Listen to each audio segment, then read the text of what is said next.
late start. Discord is just being an absolute bitch today. I can't post my goddamn links, but I figure I'll just get started. Jesus Christ. Hello. Anyway, hello Olga. Hello to the stream. Last time we had our first investigation proper and investigated the only death that she doesn't know about, the death of the police officer. Morgan had a sinking feeling that she had missed something, and I believe it has to do with something that the prosecutor, that one evidence that the prosecutor earmarked. And she's totally gonna quote unquote be on our side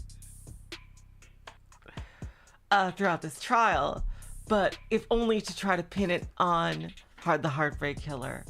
And I think that's where this is going right here.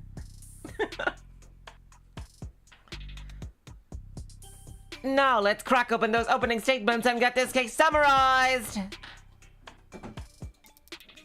Gladly, Your Honor. People of the court. The defendant in this case is a man named Suski Kadia. He was found at the scene of the crime where two men were shot to death. One was stabbed in the neck, another had their skull bashed in. And a police officer was impaled through the back with a sword. Cop-killing piece of shit!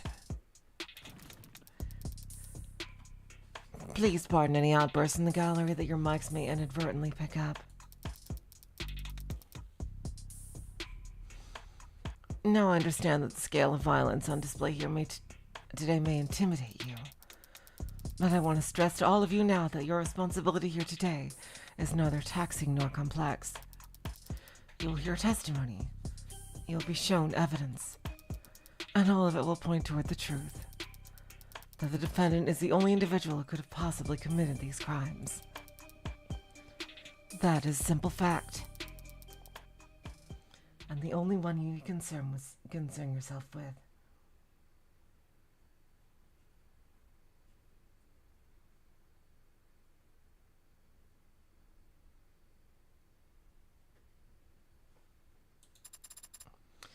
Oh, she's cold as ice, but every ice age beckons a kindling.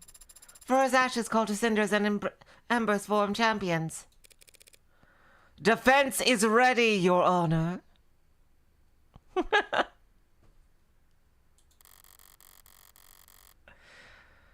Emma did stick to cold logic, so if I follow with more of the same, it'll end up falling flat. This gallery will never warm up to us.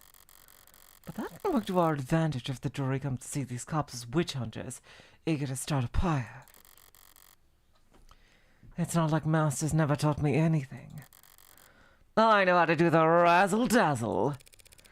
My fellow citizens, you were brought here today because an act of violence took place that could only be described as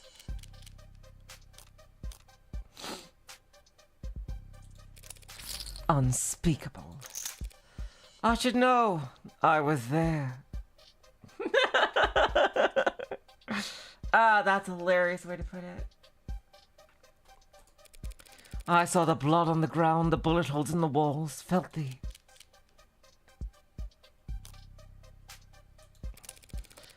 horror that radiated in the air. Oh, goddamn it, I fucked up. Goddamn it, I fucked up.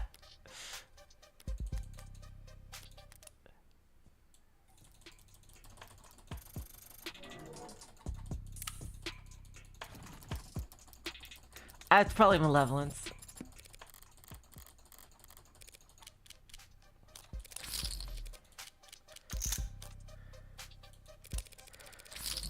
Felt the malevolence that radiated in the air.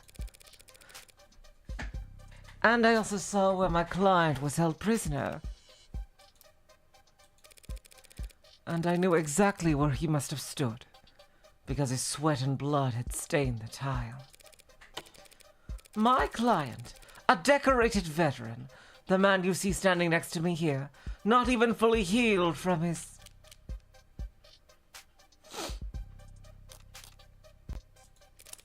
from his torture was taken into police custody with lacerations, bruises, internal bleeding, broken bones. And while he was in police custody, he somehow sustained a black eye, a busted lip, a broken nose, and a boxed ear. A puzzle which I'm sure any one of the officers in the gallery today would be happy to testify about. You gonna let us say that? You want me to object during an opening statement? Much is resting on the outcome of this trial. 5 men lie dead in the morgue. One of them a police officer, Tariq. Don't speak his name, you mob lawyer bitch! Hang him up! Hang her too! This is... Hey, we like to have fun in this courtroom, put on a good show. But that's because we're on the stage. Any more outbursts from the gallery and I'll clear the entire room. You can all watch the rest on your phones or peeking through the keyhole like a bunch of sweaty looky-loos. Counselor, let's wrap this up. Yes, Your Honor. The fact of the matter is, on that night, my client was not in any condition to kill anyone. Not 4 hardened criminals, and certainly not a trained police officer. And nothing but about my client's background, his associations, or that the victims can that of the victims can change that fact.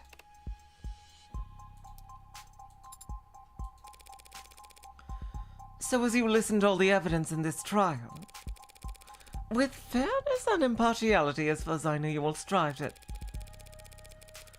to, I only ask that you focus on the reality of this horrible crime, and not on the fiction that the people will try to weave for you. Thank you. Decorated veteran. You're telling me you never earned a single commendation? Most push-ups of the day or something? Never mind. I suppose it could have gone much worse. You're too kind. I was trying to be honest. The crowd got agitated, but you maintained a level head and recovered your tempo. Adonai's a master at doing so. I've seen her make comebacks from the most nonsensical mistakes before. In martial arts, they called it an ukemi, a graceful fall. That is basically correct. Well, try not to gracefully fall over when you see the first witness on the docket, Sosuke. What do you mean by that?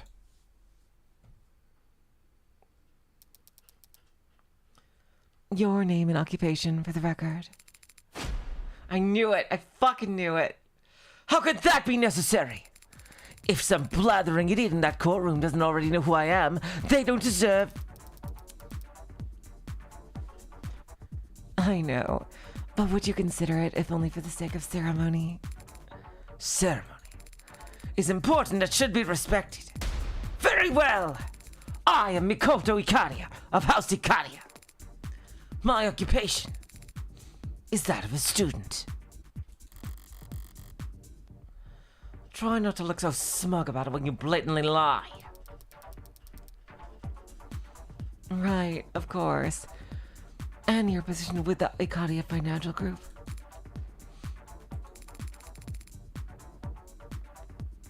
Is not salaried. Must I really declare it here? Hard to imagine why the noble house of Ikaria is getting audited. Sosuke, are you alright? Can he see us? He can see me, Rockford, and the adjutant. Witnesses testifying don't really need much else. So he's safe?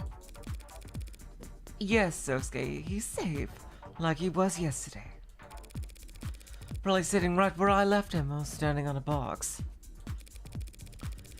I think the hologram's given him a boost so we can see over the stand. That's good. boost to his height. That he's safe at home. I'm sorry that he can't see you, Sosuke. Don't be. After how horribly I failed him, I'd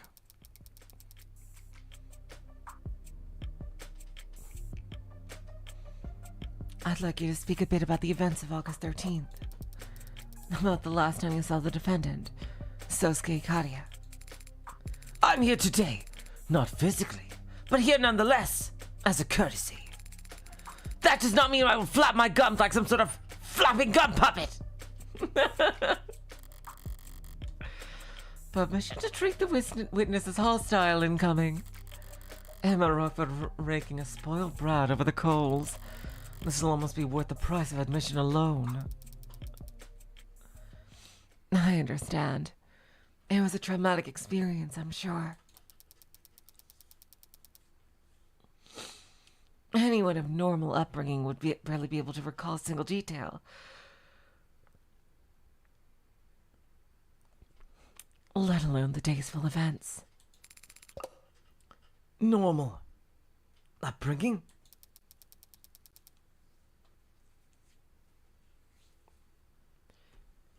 I should probably dismiss you so you can get back to your summer studies. Summer studies? Like some common wave? Wait, that's quite the vocab pull. I didn't know they taught that in State Basic. Basic? Was I mistaken? Listen well, Madam Rockford, as I demonstrate to you exactly how misguided you are about my powers of retention. Please do. Play it like a damn fiddle. Why wasn't she mentioned during any of our trial preparations? Adonai's only won against her once. So far, every hot streak starts somewhere. Hot streak? I really am going to prison, aren't I? Where shall I start? As far back as you can. A simple task. For the past year, members of the organization most commonly referred to as the Blue Blood Mafia have been making attempts on my life. Did you steal their lunch money or something? I am the primary beneficiary of my grandfather, Daisuke Ikaria's will. In common parlance, I am the sole heir to the Ikaria Financial Group. You could buy so much lunch. The group you know as the Blue Bloods have been jealous of my family's financial foresight for decades. I am merely the most recent target of their impotent attempts to nip at our heels.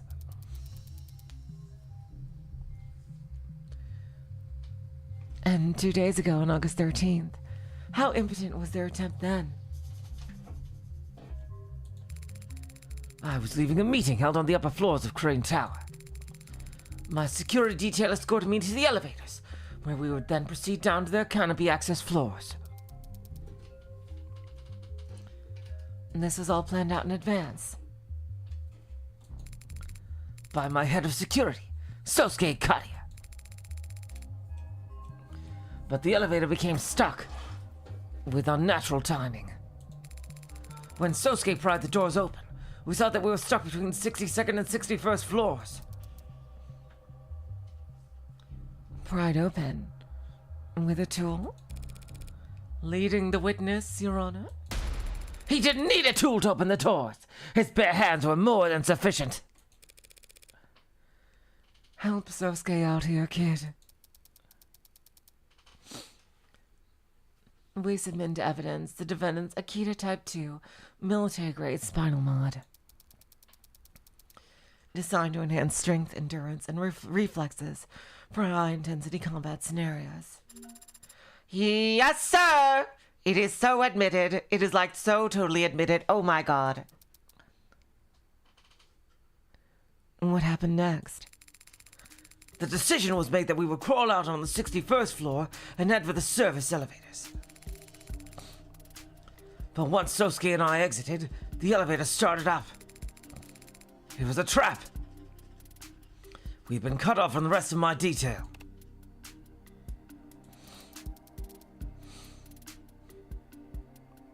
You were isolated and defenseless. That must have been... Ha! Hardly defenseless. You really think my personal head of security wouldn't be armed? He had Yoru. Don't tell me. You named your sword. All great swords have names. Thank you, Sarah. Very well put. Let the record show the witness had identified Exhibit B3 as belonging to the defendant. The sword was recovered by the police in a known blue blood den in the lower wards. Found impaled into the body of Tariq Chopin. And forensics have shown the only fingerprints on it are those of the defendant. There is still time for you to disown it, Sosuke. You understand nothing about a swordsman's heart, Adonai.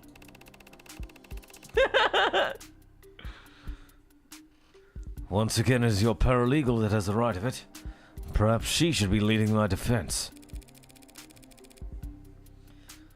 If this somehow turns into a fencing competition, I'll gladly defer to you two. So you, Sosuke, and Yoru were on the 61st floor together. What happened next? When we arrived at the service elevators, Sosuke called them and then they made a chime.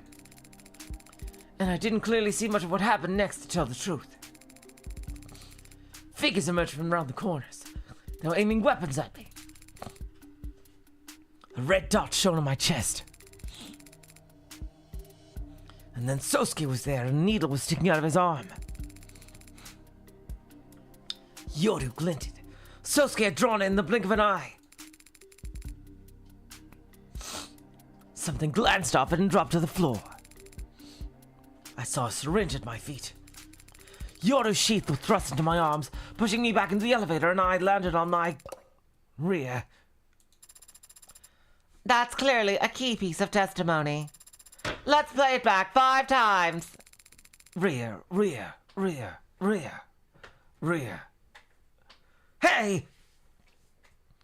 What matters is that he pushed me back into the elevator with Yoru's sheath.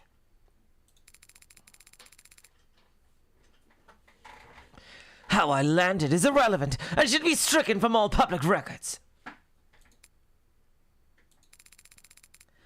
The only other thing I saw was Sosuke's back. He slammed his hand against the elevator's control panel, and then the door shut. And that's the last time you saw the defendant. The decision was made that I should get on a VTOL as soon as possible. But much of my detail stayed behind to assess what had happened.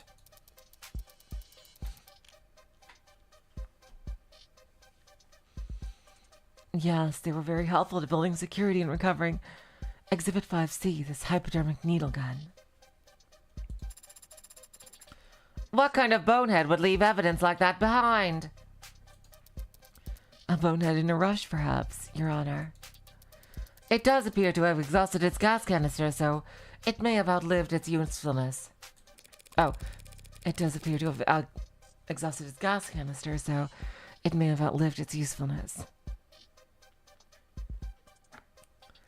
I take it that this weapon is a match for the projectile needles found in the room where my client was restrained? Correct. Others exactly like them were recovered from the scene of the ambush as well. Makoto, did you see the faces of the men who attacked you? Ha! All too clearly. I can tell you every detail of their roughshod countenances. That sounds like a good bit of testimony. Hit it. All right, it's going to go to testimony soon, so since we can't look at our evidence during the testimony, let's do it right now. Exercises by subjects seem not to hear the question. Oh my god. There was such a psychology. Favorite quote: flower in the mirror, moon on the water. Likes art museum, Amazon's turn-based RPGs. Ah, nice. Nice. Dislikes ballrooms, boardrooms, cliques.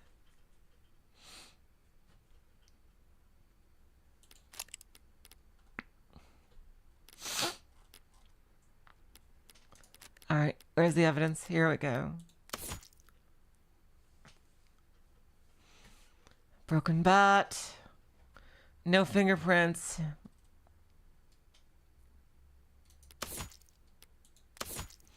Greek's data pad. Let's see. Attachment for processing non-standard identification info.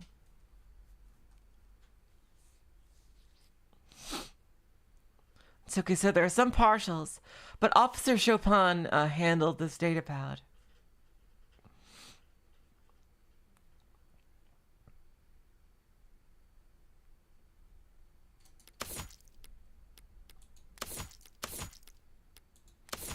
Got bindings.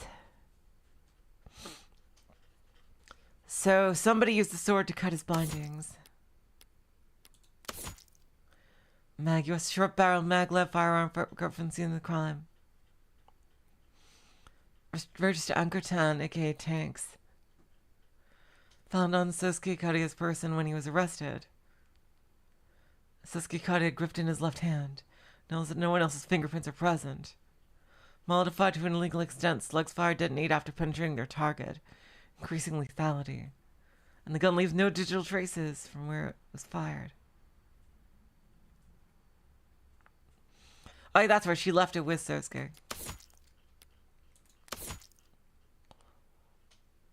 Contents match the non-lethal anesthetics.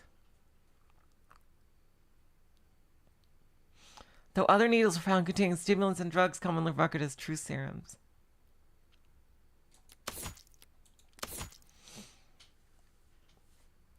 Okay, bladed weapons. Chipped at several points, especially at the tip.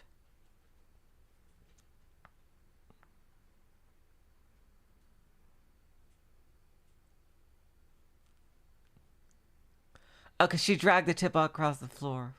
I see. Alright, so... It feels like it should be the other cop, right, who killed Chopin. Using the sword.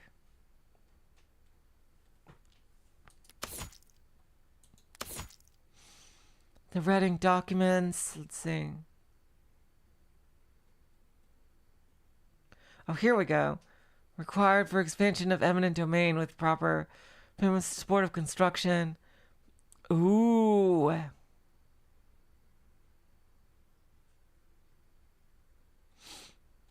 Oh, it's about the whole construction project.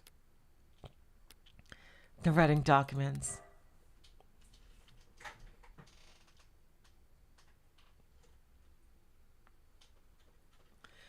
Let's see, windows at the scene of the crime.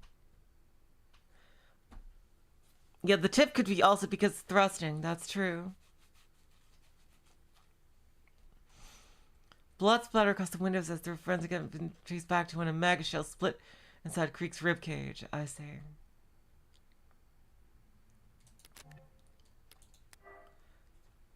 Sound system. Okay, so that's... Yeah, that's just to cover up the crime. Let's see.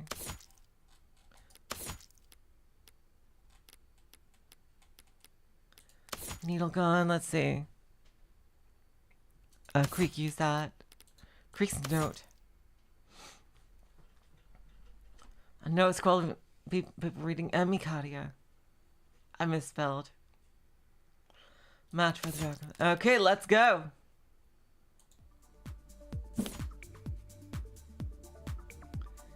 The needles, sword.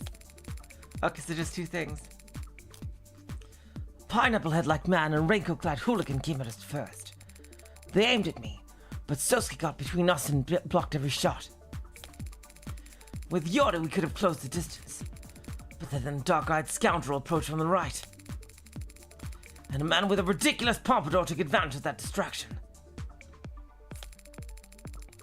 I'll never forget the faces of those cowards. They tried to kill me. So whatever happened to them afterwards, I'm sure they deserved it. Makoto's putting his talents for hyperbole on full display.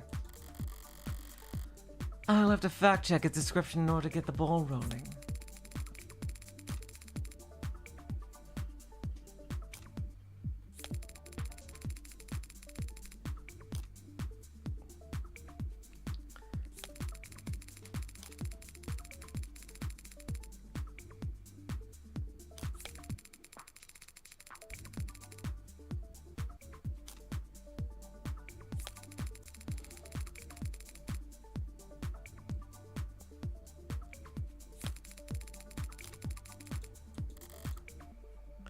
Alright, let's just recheck everyone's profiles.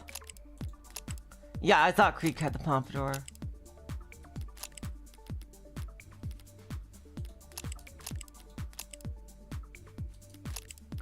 Miller is the gorillas. Yeah, they.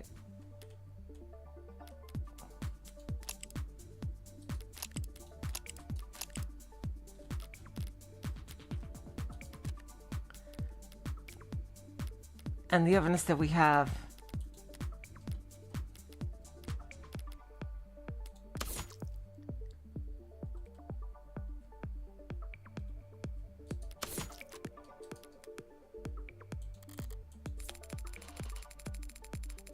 Oh, yeah, that makes sense. Hello, Mirage, by the way.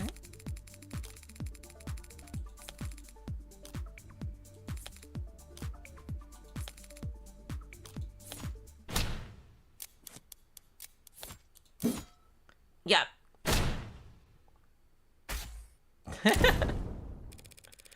They couldn't have been trying to kill the witness. Not with non-lethal projectiles. They fired a lot of them. The witness doesn't weigh that much. Don't try it. This attack was clearly planned with the intent of capturing Makoto alive. Meaning what?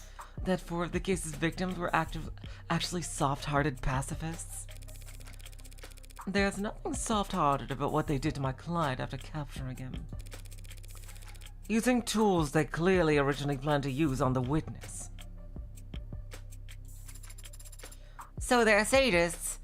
I'm getting confused here. So is the defense, Your Honor. What matters is that the witness had identified the defendant's captors as the 4 Blue Blood victims that he's accused of murdering. Makoto did establish that much, but something about this attack still bothers me. Emma put Makoto on the stand specifically to identify the victims. Is it possible that the men who attacked them weren't Creek's part? No, because the fingerprints matched.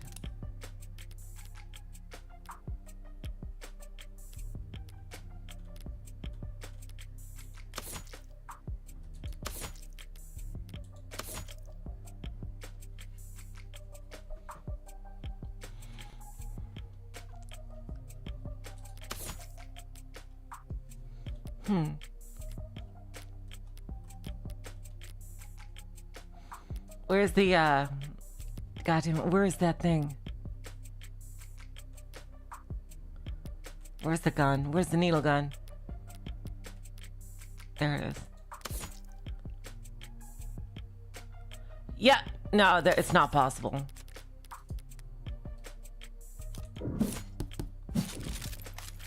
I don't disagree, Your Honor. The men who attacked Makoto and took Sosuke captive are the same ones who ended up dead that night. But 2 questions do occur to me. Why were you safe on that service elevator if Sosuke surely collapsed the very moment it shut? Wouldn't these men have pursued you by any means necessary? That is... I can answer that, Your Honor. When the police inspected the scene, they found the control panel for calling that elevator on 61st floor was broken. Smashed, in fact. The attackers would have had to manually pry open the doors to even attempt to chase after Makoto. And that would have taken remarkable modded strength.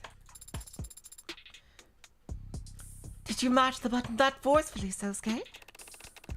I may have Use more force than necessary. I wasn't exactly trying to hold myself back at the time.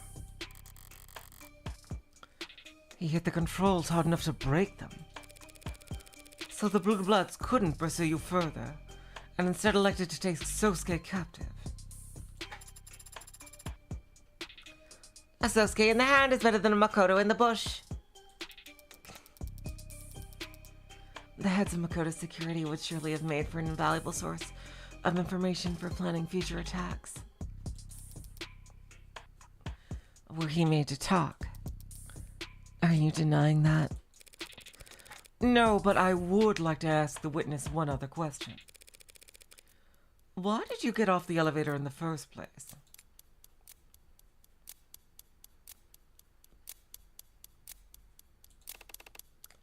What are you... Hey, what I mentioned in the lobby earlier, that's... The mics might not be picking up on it for you, but from where I'm standing, I can help to overhear my client groaning about how badly he failed you. That's not evidence or testimony, and so should be stricken from the record. But we get the idea. So was bailing out early the defendant's big brain idea? As head of my personal security detail, such a decision is ultimately his to make. However, that decision may have been influenced by his knowledge of the fact that I am not especially comfortable in enclosed spaces. What the hell are you doing? Are you trying to humiliate him? In part. I'm also trying to insult you. Had we simply waited, we would have remained safe, but I was not comfortable and felt very warm. So it was a tactical failure on Sosuke's part. Not a tactical failure on Sosuke's part, per se. Just an error of judgment.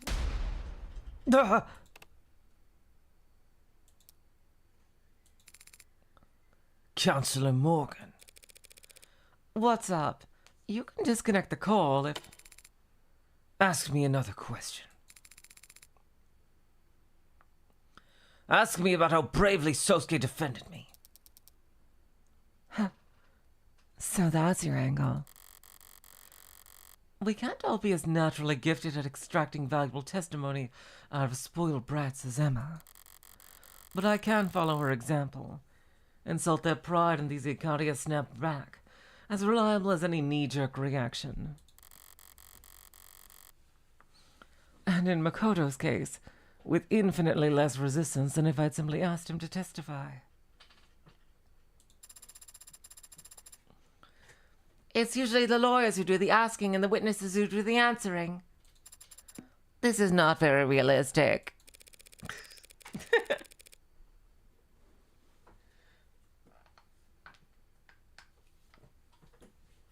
We asked that the witnesses testify for the court in more detail about exactly how valiantly Sosuke fought off the attackers.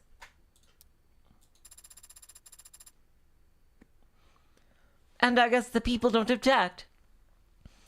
Even though it seems super extra. No, the people don't object, Your Honor. Emma's playing passively. Either I'm onto something here or I'm walking to a trap. Screw it. All in on the former.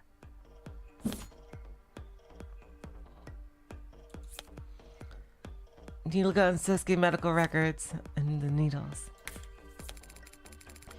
Sosuke was outnumbered from the beginning and protecting me the whole time. It didn't matter that we were ambushed, that the Blue Bloods had projectiles. Sosuke took up Yoru in both hands and swatted their needles out of the air like a graceful swatter. Fought off 4 attackers and without sustaining a single injury.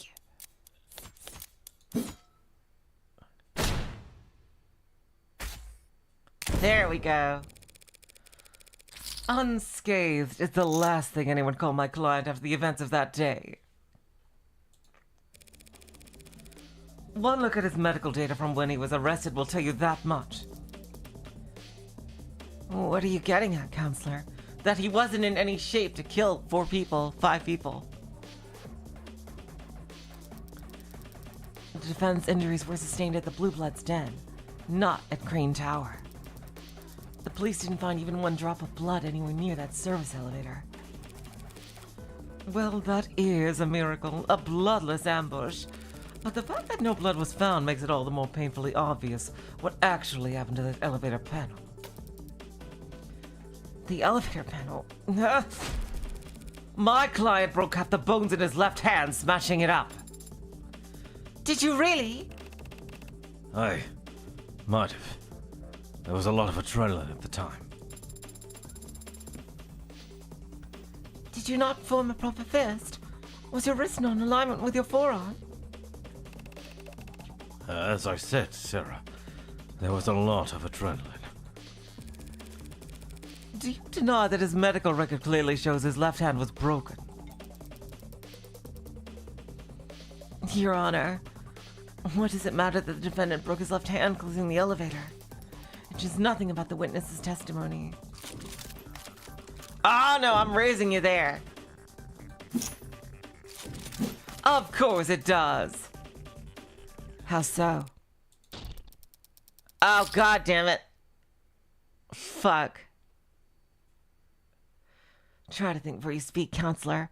This adjutant has enough trouble staying focused as is. Well, it may be true that this wrinkle doesn't change the witness's testimony, but it does change the nature of the evidence you had to identify for the court. That's what I meant. God damn it, that was super specific.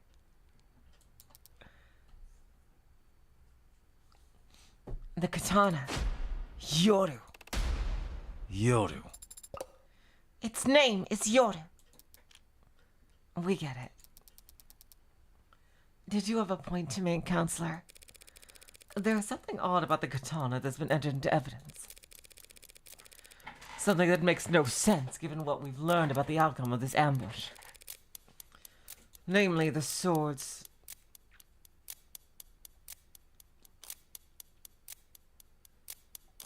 prints. Namely, the fingerprints that were found on the sword's handle. Fingerprints belonging to Sosuke's right hand.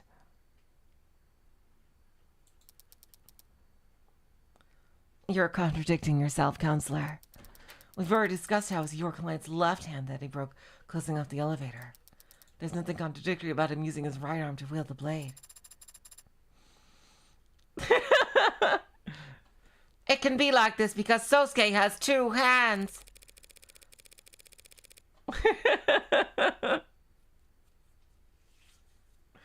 The people are correct.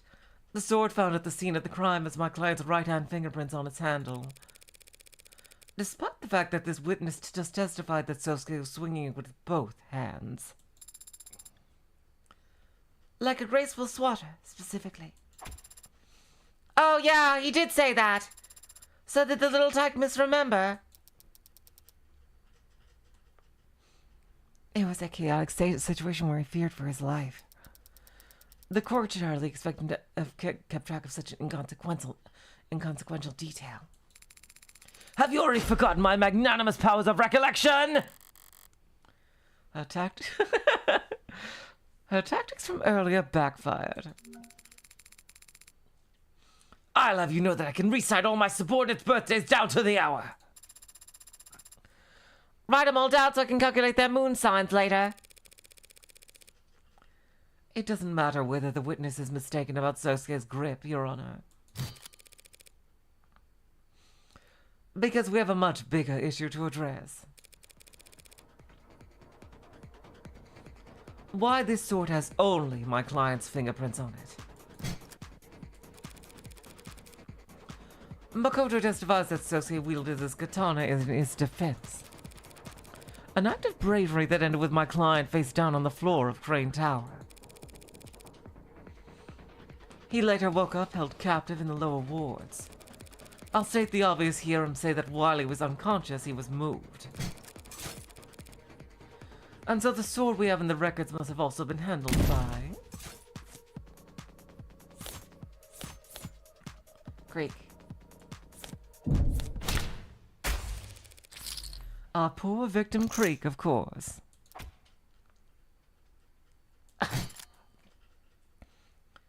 What do you mean? Sosuke was knocked unconscious at Crane Tower. That means someone else must have brought his sword down to the lower wards. Oh shit! Was the police officer with them? During the attack? Huh.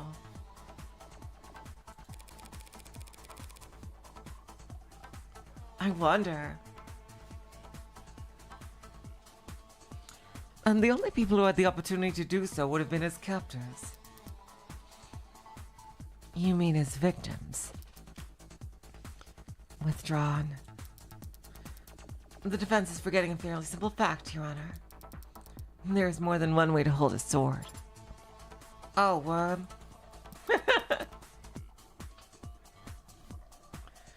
In case the defense needs it clarified. Craig could have simply held the sword by its scabbard. Come on, Emma, you really just saw that Makoto had the scabbard. That's not possible, Your Honor. Makoto has already testified that Sosuke left the sword scabbard with him when he thrust him back into the elevator. Yoru's sheath was thrust into my arms, pushing me back into the elevator, and I landed on my rear. You don't have to do it that many times! I see. And since a cursed sword can't be resheathed until it's tasted blood.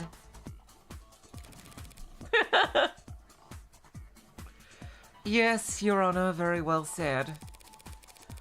We would have found the scabbard at the Blue Blood's den if Freaker's men had taken it with them. Instead, I imagine Makoto took it home. You think he took key evidence from his own assault and kept it from the police? Of course I did! As if I would trust officers of the law to properly handle a family heirloom as precious as Yoru's sheath. Impressive insight, Adonai. But what does this actually mean? Is there some mistake with how the evidence was handled? There's no mistakes here. This was all done with intention. The intent to frame my client. Ooh! By putting his fingerprints on that sword after the real culprit had already handled it. What a load of bullshit! And the crowd goes wild. Though it does make a certain kind of sense. Because it's the truth. I did wipe that katana's handle down after removing it from Trey's throat.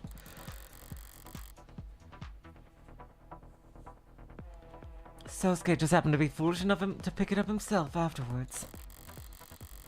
It's frustrating having to keep all my best cards up my sleeve this time around. But the look on Emma's face when I do get to toss them out is... Ah! Here we go! Look at her theme song here! The people are more than ready to counter, if it pleases the court. Oh. The defense has made an admirable effort to barrel ahead with this theory. Admirable, but predictable. With a foundation this weak, charging ahead and hoping the court won't notice is the only option. Let us speak of the facts. This Creek character led a targeted ambush on the heir to House Ikaria, knowing he'd be guarded by a full security team. The Blue Bloods successfully sabotaged and intercepted Makoto's elevator at the precise floor they wanted, meaning they knew exactly where he'd be and when. And they brought with them drugs capable of disabling a veteran with military-grade mods. Planning and attention to detail may be foreign concepts to the defense, but they should at least be able to recognize them. So, is the defense seriously suggesting that after all that preparation, Creek's pod wouldn't bother to wear gloves? I'm glad you asked so nicely.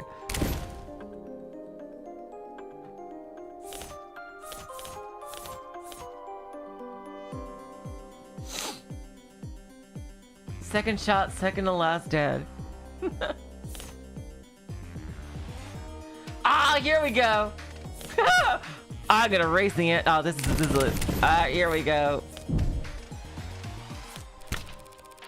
We don't need to speculate about whether they wore gloves or not. Not when we have Creek's fingerprints on a weapon recovered from the crime scene. That is a pretty good point, actually. Guess these guys were sloppier than we thought. Damn, Emma. That was your rookie mistake there. Those blackguards were barefaced when they attacked us. Idiots. As if there wouldn't be repercussions for their actions. The least they could have done was disguise themselves. Strike that from the record, Your Honor. Along with any future comments that suggest the Icaria would want revenge against these victims. I was only speaking a plain truth. Creek was their leader, correct? If even Creek wasn't wearing gloves, it's hard to imagine that none of them got their prints onto Yoru.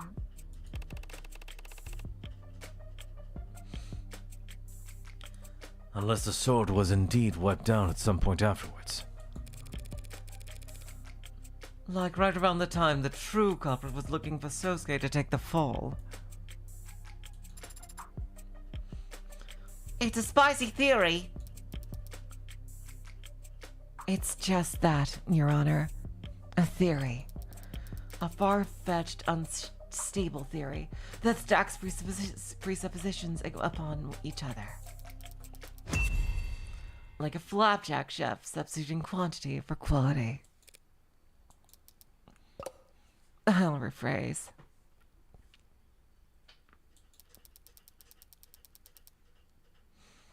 This inconsistency is easily answered without jumping through the defense's absurdly arranged hoops. That's a little better.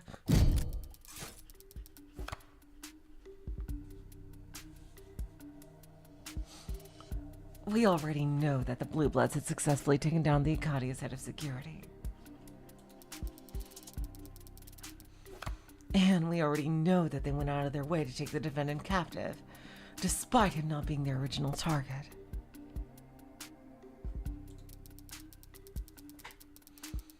Furthermore, as the defense is belabored, we know that they already decided to take a useless piece of steel with them from the scene of their crime.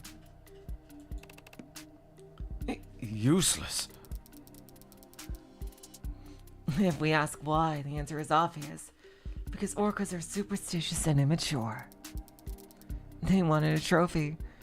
And what is there to do with a trophy, other than polish it?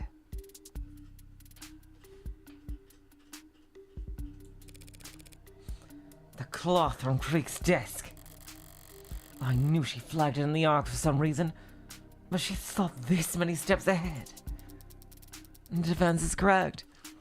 The sword was wiped down before Sosuke took it up as his murder weapon, by the very same victims he's gone to claim with it. That is a completely logical explanation, damn it! How do we respond to that, Adonai? We check. We don't. I can't. It makes perfect sense. So does that mean she's described what actually happened? Not at all. I wiped off the sword myself because my prints were on it. Same as I wiped my prints off every other. Right. If I can't find fault with Emma's conclusion, I need to find fault with the logic that led her there. I see. And how do you do that? By adjusting my aim. As the people say, Your Honor, no one's fingerprints but my client's are on the murder weapon.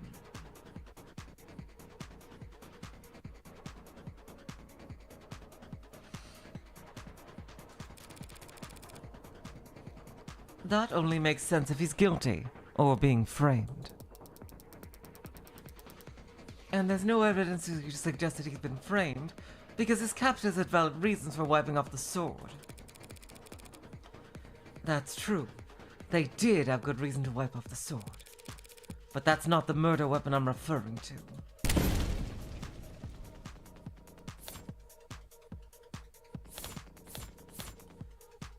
The gun.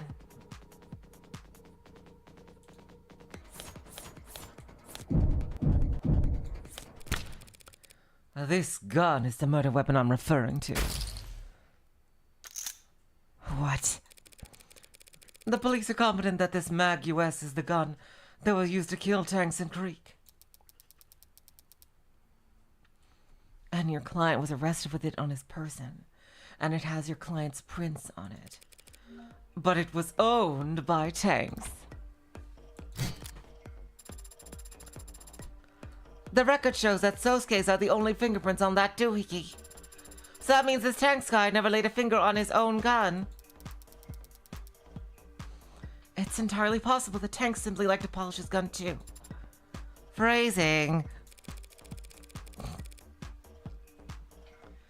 So he was polishing it right up until the moment his captor grabbed it and used it against him. More phrasing. Was it before or after his internal bleeding that my client took the gun off Tanks, without him even laying a finger on it first? Before or after being tortured that he got the gun with no struggle? They could have wrestled over the gun while it was out of reach. Tanks had no injuries besides the hole in his chest. How'd he get into a struggle and not get so much of a scratch? The likelihood of that scenario would seem to come down to the order in which each individual died, no? Yes, Your Honor. Then perhaps we'd ought to hear some more detailed testimony about that. Of course. The defense has no more questions for this witness, Your Honor. We don't object. Hold on. What are you saying? Okie dokie then, closing the connection. I said wait! It's Sosuke!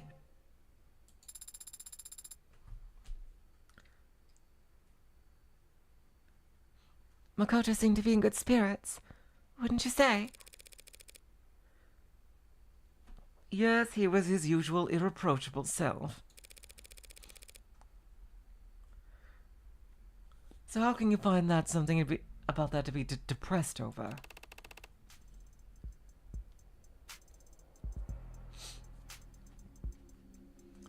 I'm ashamed that he testified at all. His appearance here runs the risk of sullying the house's visit with my mistakes. Well, he couldn't exactly slip the subpoena by claiming he had his homework to do.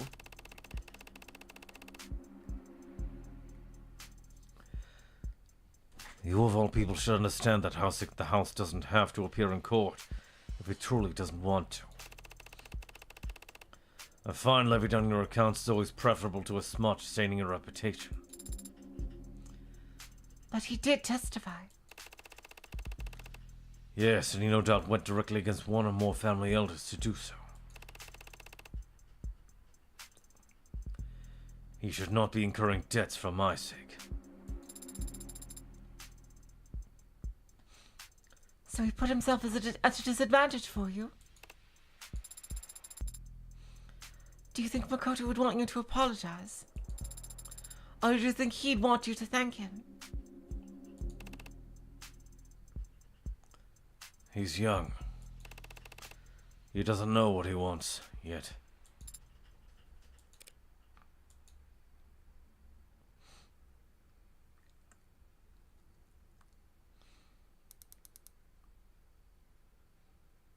Yumi Zato, medical examiner. Yumi. Sarah. Dr. Sato. We're very grateful for your work sorting through the large number of reports related to this case. Yeah. 5 bodies, all high priority. Had my head underwater for a good while there. We'd prefer not to tax you with repeating every grisly detail. But if you could, would you please walk the court through the time of death for each victim and the manner in which they were determined? Right. From the top, Uncle Tom, aka Tanks, had a mishmash of street legal and chop shop mods along his forearms. None of them were particularly up to date, but they were all working, and they did monitor his heart rate.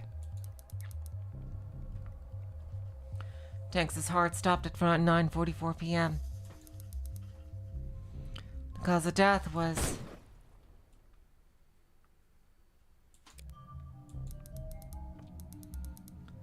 the slug had a hollow design, intended to shatter inside the target. There was no mistaking that it was killed by his own gun, the Mag US, from a distance of 1 to 2 meters.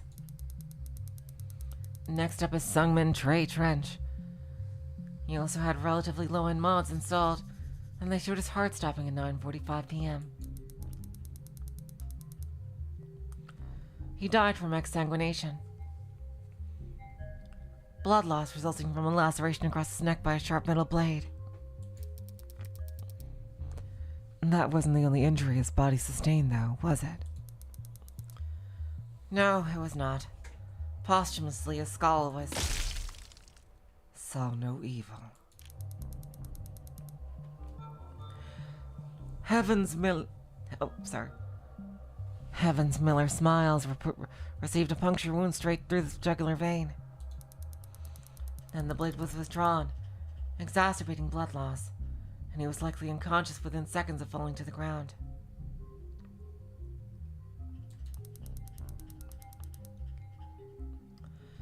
Miller had mods, but had evidently gone to great lengths to remove all monitoring tech from them. And he was not found with any electronics on his person.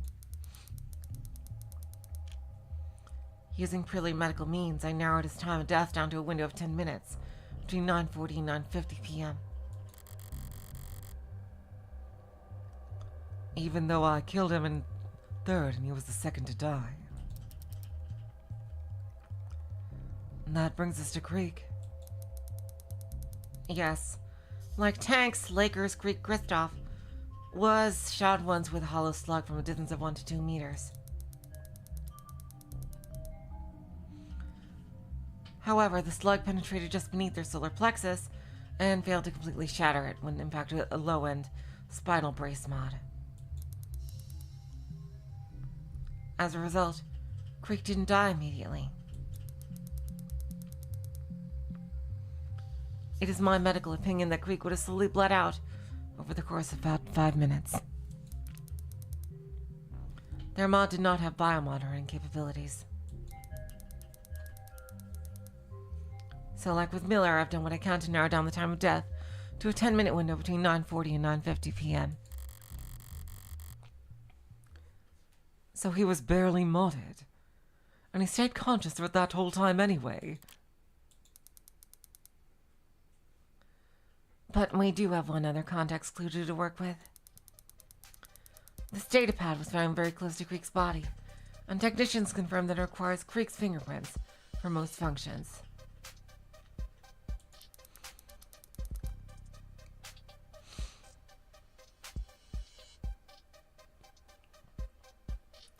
That means it's unlikely that anyone else would have been able to manipulate it.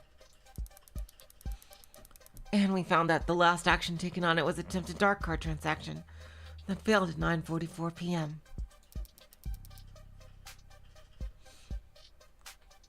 And what could cause a dark card transaction to fail?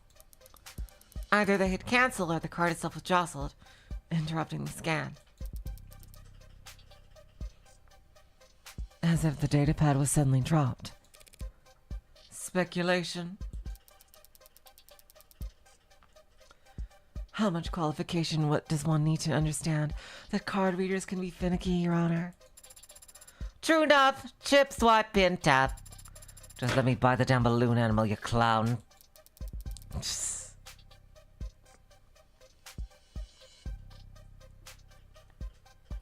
So, taking that digital evidence into account, Greg must have been shot almost at the exact same time as Tanks. Thank you. There is one more body examined for this case, yes? Oh, There's one more body examined for this case. Yes. Officer Tariq Chopin. I didn't need to determine his time of death. As a patrol officer, he had a standard suite of police-issued biomonitors. So we know that Officer Chopin's heart stopped at 10:14:04 p.m. Triggering an automatic 1099 alert. Officer down.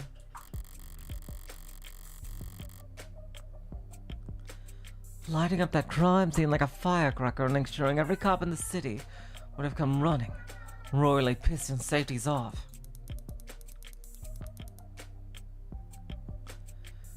Chopin was impaled through his back by a long and thin blade. It severed his aorta, and as a result, he died instantly. To summarize, then, we can conclude that Tanks' gun was taken from him before 9:44. He and Creek were then shot with it. Their attacker, out of ammunition, took up a sword and stabbed Miller in the throat. Before slicing into Trey's neck. This individual then proceeded to posthumously crush Trey's skull by striking it so hard they shattered a baseball bat.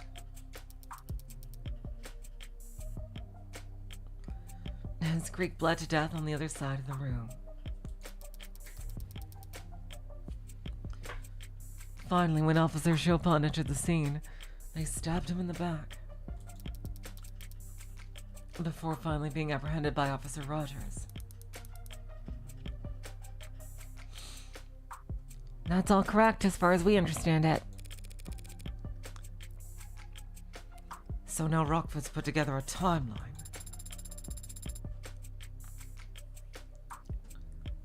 It's probably helpful for the jury, putting it all in chronological order. But have we actually learned anything new about the culprit's actions? We have. Emma brought her on the stand to establish the culprits.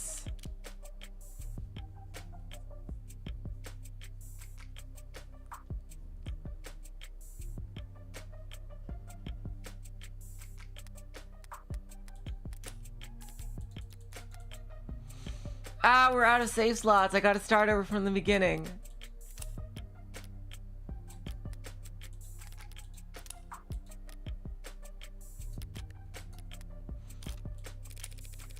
Sawed was established within the room the killings had to have started. Correct. Because Krieg and Tanks died first, and they were both shot from within 1 to 2 meters. We know that the culprit must have started taking action right by the desk. And not by the door to the holding room. Indeed. So the likelihood that my client broke out from there is not very high at all. Check. Yes? An abundance of DNA evidence establishes that the defendant was indeed held in the other room.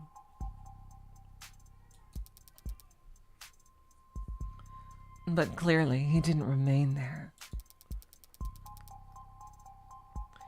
His captors must have taken him out to question him in the main room, and dragged him in front of the desk, where Tanks' gun would be within reach. You're the one who's reaching. You have evidence to the contrary? A better explanation where he got out of where he was being held? Can't exactly propose that the real killer set him free as a scapegoat.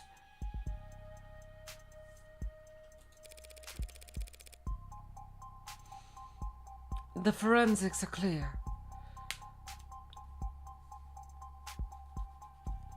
My client was gagged and bound in that room. Was. But clearly they had to cut him loose to question him.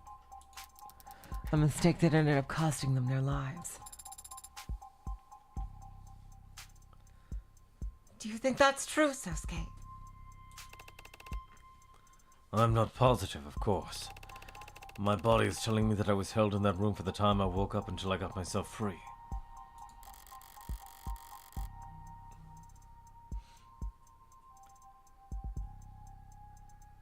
Emma's theory about the Bluebloods being dumb enough to let Sosuke near a gun isn't perfect. But it's still a theory. A courtroom theory.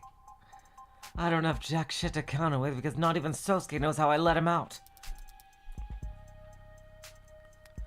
If the defense has no objections... Oh, hold on, I will be right back.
All right, we are back.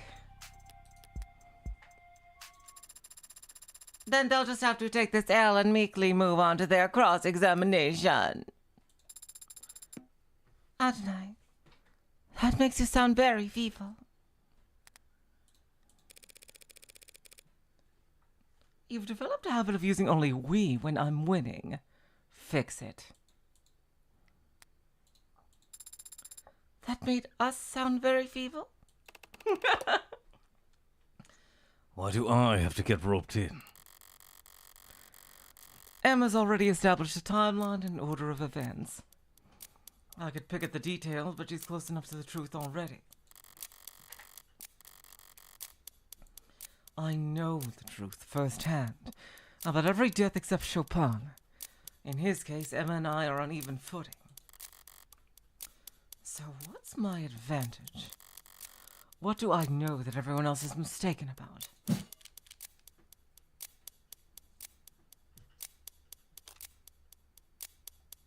Timing. God damn it. Ah, fuck.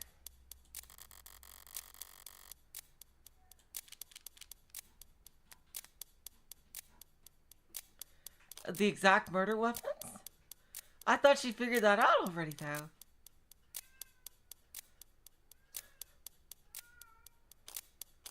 Well, this is a tricky one. Right. The murder weapons. Everyone thinks Miller was stabbed in the neck by the katana. I'm the only one who knows my knife was there. That's right, the knife. I forgot about that. There's got to be a way I can use that information to my advantage here, without revealing that I have it or how I got it. I knew we would get into a situation like this, where she has to reveal evidence that she shouldn't have. That's really cool. I'm looking a razor's edge here. At least it's thematically appropriate. The defense is ready to begin our cross-examination, Your Honor. Dr. Sato, you were asked to examine all 5 bodies. Did you visit the crime scene? I did not. Have not. Photos and other ARCS data were provided to me to aid in my examination. Surely defense isn't objecting to a little virtual work? Of course not. After all, had anything been added or removed from the crime scenes, the ARCS would show it. There's no fooling it once it's been set up.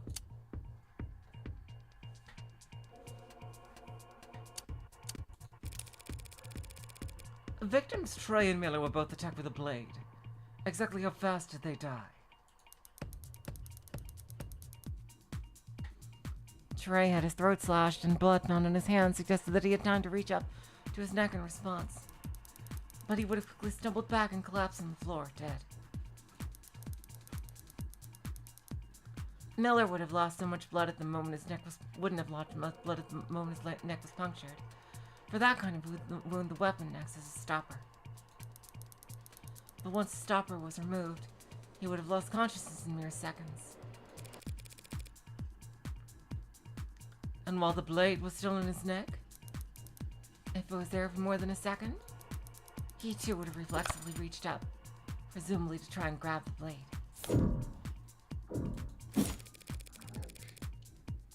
Is there any evidence that he tried to grab the razor-sharp katana lodged into his neck?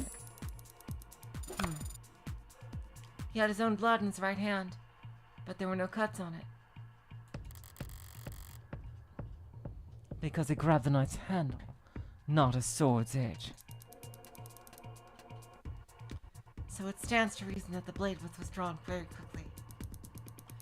By the time his hands reached up to his neck, it must have been gone. One of many small inconsistencies with this katana theory I can shed a light on. Will that be enough?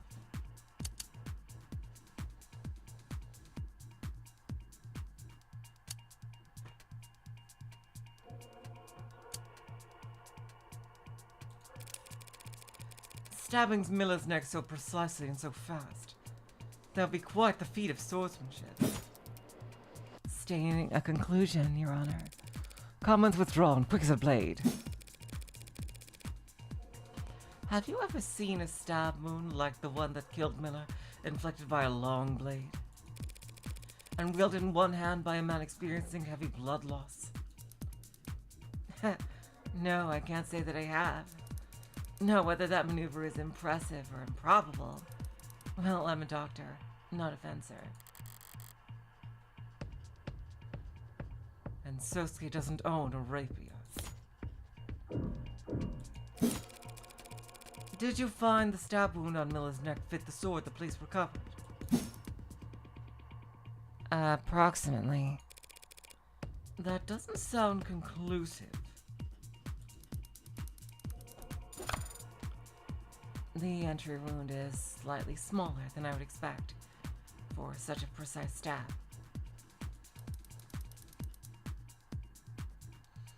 The sword hand must have barely trembled, but it's within tolerable ranges. Furthermore, DNA on the tip of the sword is a match for Miller. Wait.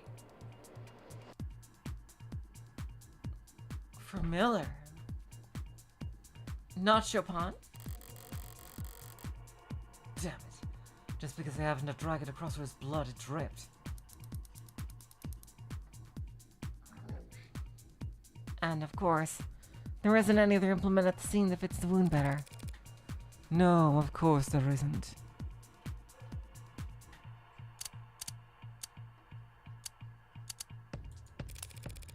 Could you speak a bit more about the manner of Officer Chopin's death? Well, to reiterate, his body was found with a katana stuck through his back. It had punctured his heart, killing him. There was massive blood loss at the scene. At least in part because the wound in question was agitated, I suppose I'd say.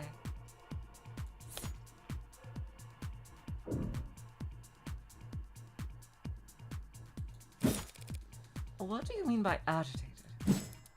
Honestly, as though after impalement the blade was moved around inside the wound. As if it had become stuck and someone was struggling to remove it. London mentioned that Sato found this wound odd, but to hear specifically say the blade had become stuck. That's interesting. Thank you, Dr. Sato. I think I can speak for all of us when I say that I found that very enlightening.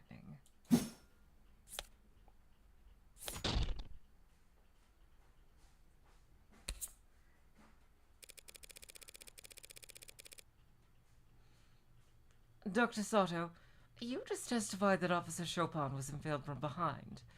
Did this occur on the spot where his body was found? Yes, it did. The body shows no signs of being moved.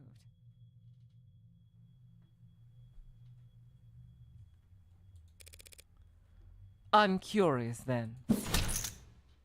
Ooh. What was there for the sword to get stuck on? Huh? Well, if Chopin was in the center of the room, standing upright, then, I mean, it wouldn't have gotten caught in the air, right? Bone, perhaps? Surely you examined the wound inside and out. Did you see marks in his ribcage where the blade had caught? No, I didn't. Then it stands to reason that the blade didn't get caught on anything inside Mr. Chopin. It got caught in the floor. Pardon? You need to take greater advantage of the arcs, Counselor Morgan. Learn to flip things on their heads. Entire rooms, if need be. If you had, you see there's a clear indentation in the floor that lines up perfectly with Mr. Chopin's wound.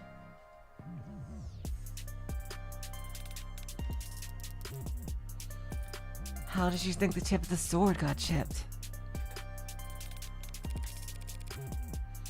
You're saying the sword got stuck in the floor. That's what the facts are saying. Do you disagree?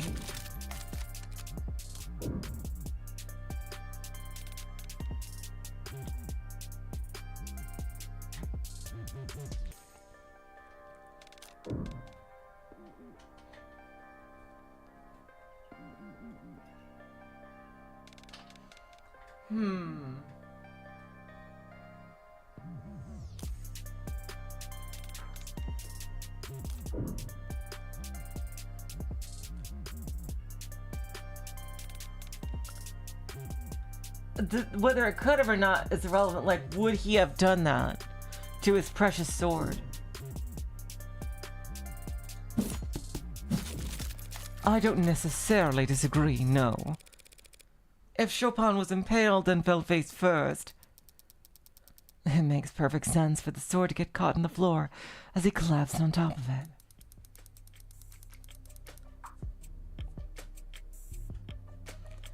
So we can conclude that after being impaled, Chopin fell over with the sword still in his torso, driving the sword into the ground. Then his attacker aggravated the wound by trying to retrieve the sword from his corpse. Does that sound right? What, are you asking me? Sort of asking the room, I guess. Well, I believe I can answer. What you're describing makes sense, Dr. Sato, but only up until we consider again the fingerprints on the sword handle. If my client really did impale Tariq Chopin and get his sword stuck in the sword stuck doing so, why would he try to retrieve it with only one hand? Because he had to retrieve it with one hand. You yourself already elucidated that the defendant's left hand was broken when he destroyed the elevator panel in Crane Tower. His left hand was too damaged for him to even grip a sword. That doesn't square with this piece of evidence.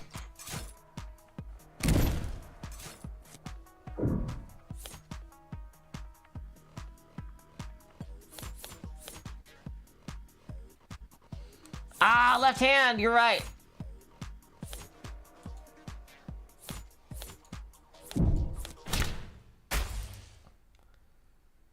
The Mag US. How could my client's left hand be too damaged to grip his sword, and yet also capable of gripping the Mag US? Shh. That oddity is hardly impossible to explain. We've already determined that the Mag US was fired twice before the sword was used at all. Firing such a weapon with a broken hand surely rendered his left useless.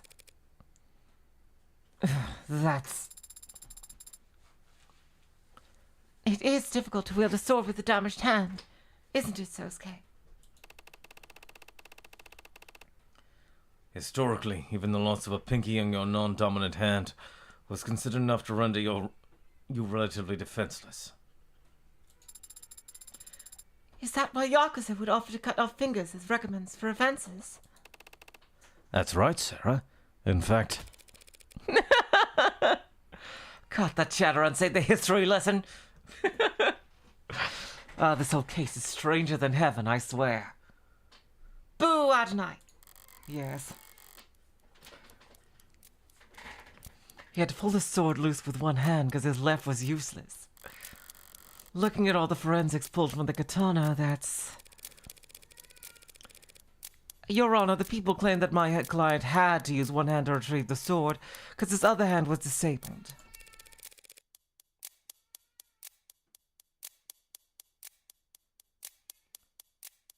But does the evidence actually suggest that? What do you mean? Forensics performed on the katana found my client's right hand fingerprints on the handle. But what grip are the prints a match for? Let me just give it a quick think here as I meticulously analyze the position of each finger. A normal grip. The grip is normal. Do you mean to say that the thumb is facing toward the blade, Your Honor? Well, yes, but isn't it easier to just say he held it like normal?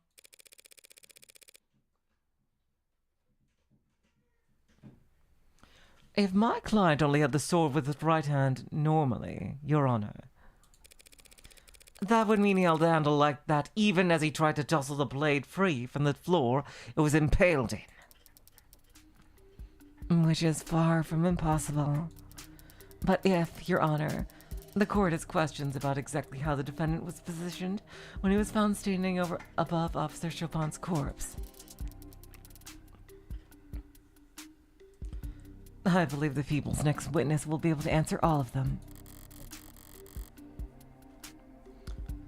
That can only mean it's finally time to face off with the arresting officer. Chopin's partner. Very well. Then let us summon to the stand. No name not found.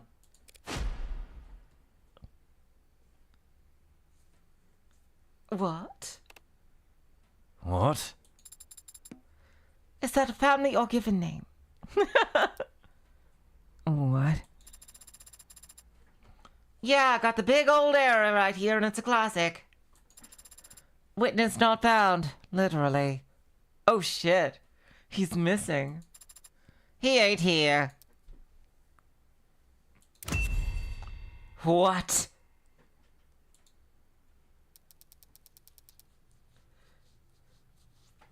Oh shit, is he gonna be killed too?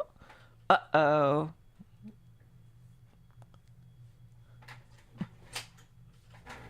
He's had hours to get here. Where the hell could he be possibly be? Our star witness is a no-show. Is this good news or bad news? Like hitting the jackpot on the world's sketchiest slot machine. Feels good, but you get the feeling that the staff is gonna make you pay for it. That idiotic. Pay for it when? Fine. I'll do it myself. Right about now. Perhaps it's for the best then, Your Honor. We can save the court the trouble by wrapping up things here and now. The facts are simple, and the defense has failed to refute them. Thus the people call for summary judgment. Already, the defendant is the only one with his prints on the gun. He is the only one with his prints on the katana. His own employer testified to the court that he was attacked and captured by 4 of the 5 victims.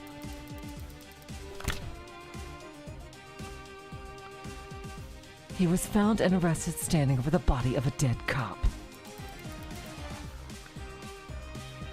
Before 2 more officers arrived and secured the scene. And that must be Reyes in London she's referring to.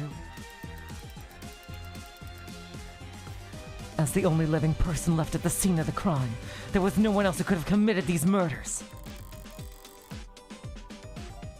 She's on a tear, and I'd be lying if I said it wasn't entertaining. But it's only because she's on tilt. She was thrown off by a witness flaking, and it's caused her to overstep. She just fired off a lot of claims in quick succession. Which is the weakest one? Where do I count her?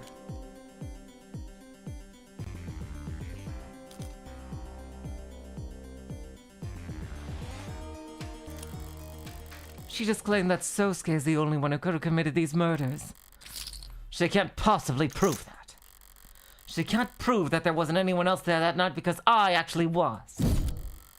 And unlike her, I can prove the possibility of another party being present without having to reveal their identity. The people are mistaken, Your Honor. My client wasn't the only other person there that night. And there's evidence to show it.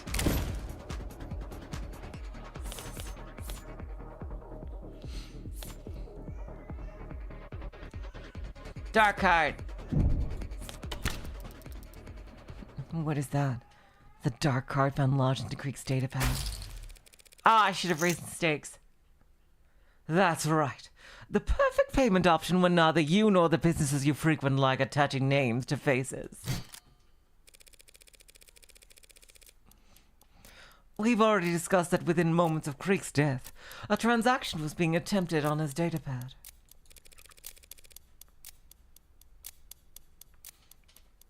A transaction made using this dark card.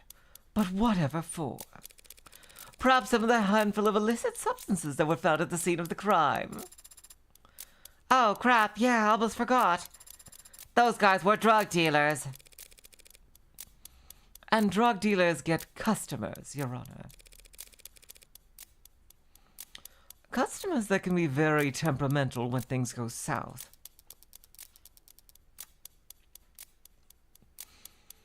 Are you trying to suggest that these killings were the result of a drug deal gone wrong? I mean, they sort of were. A drug deal made in person at a blue blood stronghold.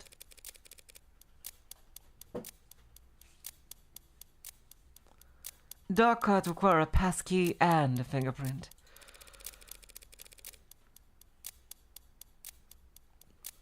The card would be useless if its owner wasn't physically present for the transaction.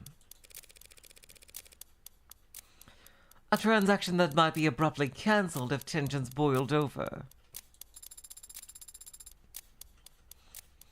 A potential buyer would likely have been across the desk from Creek. The same spot in the room that we've established that the killer must have started their rampage. Cute idea, counselor, but there's no meat to it. We know that Creek was using that datapad before he died. And we know the dark card was processing a transaction at the time. But for some reason you made the assumption that he was selling. When the simplest explanation is that he was buying, using the dark card that he owned. The dark card belonged to Creek. How will you respond? I don't need to respond. With evidence. I just need to point out the flawed evidence that she's constructed her argument upon.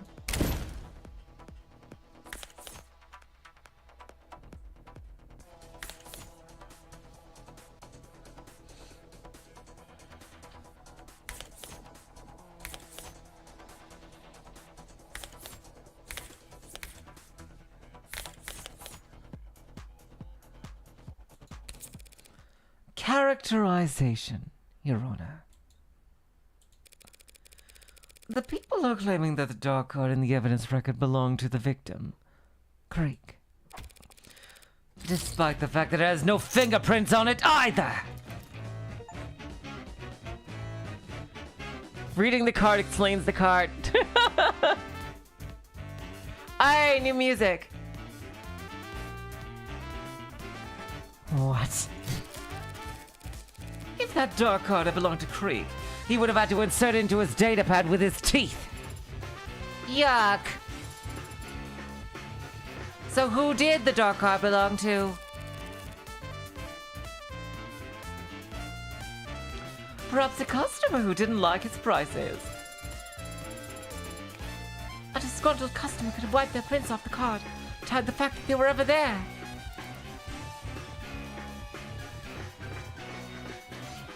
That's absurd. If a customer brought the dark card with them to the crime scene, why the hell wouldn't they take it with them when they left? It was stuck in the datapad. They could have pulled a little harder. They could have taken the datapad with them. Who would leave behind something that valuable? The card is worthless to everyone but its owner. To whom it could be priceless. Why would they choose to leave it behind? The answer to that is simple, if I'm honest. We're discussing the possibility of a deal gone south. What could cause that in the first place? Aggressive negotiating tactics? Or a customer who couldn't pay? What are you... This customer could afford a dark card. And yet they couldn't pay. Hold on. You're trying to say that all these deaths, all this carnage, you think it's all because their card got declined? Hard to live down that kind of faux pas. Murdering 4 or 5 people in order to skip paying your bill is pretty aggressive, but if you need your fix... Was there any indication the contraband was taken from the scene of the crime? Your Honor, that is difficult to say. Without knowing their inventory before the crime occurred, we cannot rule out the possibility. That was a little lackluster of a pushback. Is she really that thrown off by this witness playing hooky? Well, I hate to do this because I love spending time with you all and having a physical body and being ensouled. But it does seem like I have to declare a recess while we wait. Perfectly reasonable, Your Honor. That's the most romantic thing I've ever heard. What? Court is now in recess.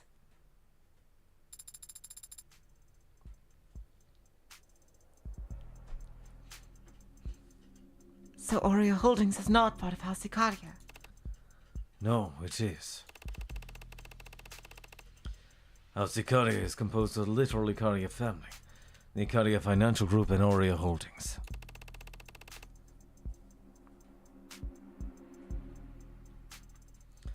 But each of those parts is a separate identity from the others. That is very confusing. No, well, yes, it can be confusing, but it protects us. Protects the IFG.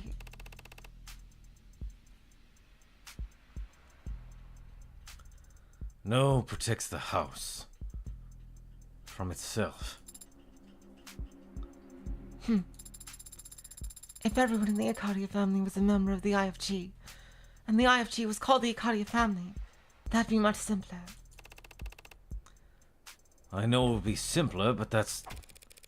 Who the hell is this guy to keep Rockford waiting? Oh, that's cute. Are you addressing a question to me? I've never met the man. Well, he's met you. Smacked you upside the head and cuffed you. If you say so. I told you I don't remember anything after I walked out of that holding room. Chime in at any time. Apologies, Adonai. I was just trying to answer your question. Who the hell is Officer Rogers? You find his socials or something? I found a news story attached to a live feed. He's shaking hands with some men at the top of some stairs. Right now? What's the headline? City council members thank heroic officer for his service. Oh, well, that makes sense. How can it? Emma's outranked. If the politicians decided now was the time to do photo ops, she doesn't have the pull to go against them. Damn. Oh, wow. The corruption.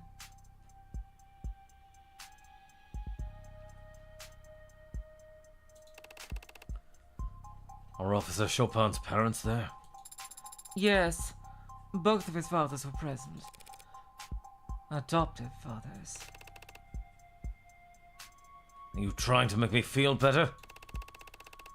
Adoptive or not, they're his parents and their pain is real. Of course. But that pain would be equally real if they weren't expressing in front of those cameras, don't you think?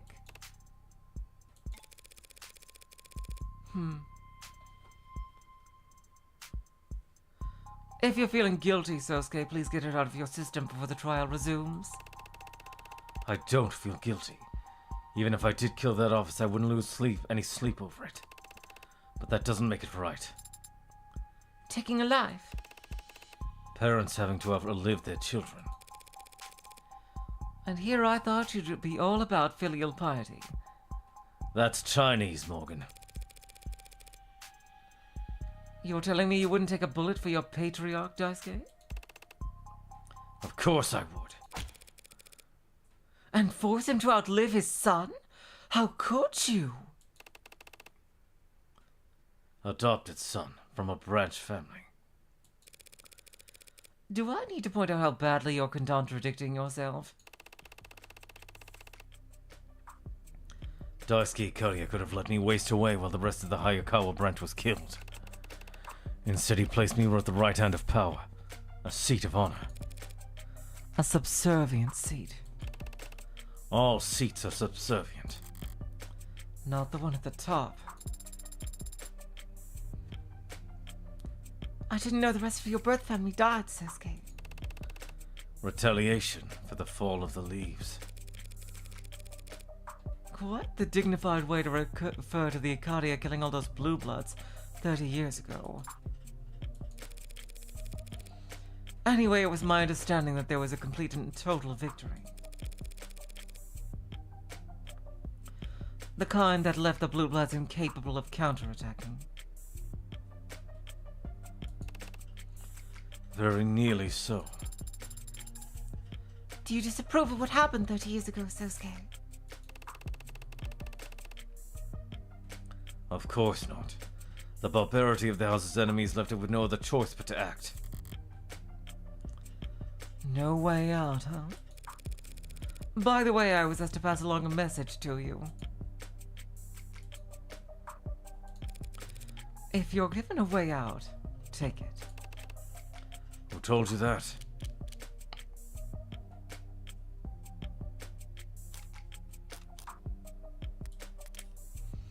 Oh, damn.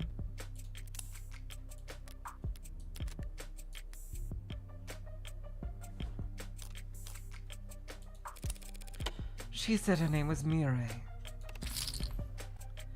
Hey, that was the right thing to say. Who is she? A powerful member of the house, on the side of Oria. Slow down, loose lips. I didn't ask for a whole life story. What? Oh, sarcasm. Sorry, I'm just surprised. Surprised that she would take a personal interest in the outcome of this affair.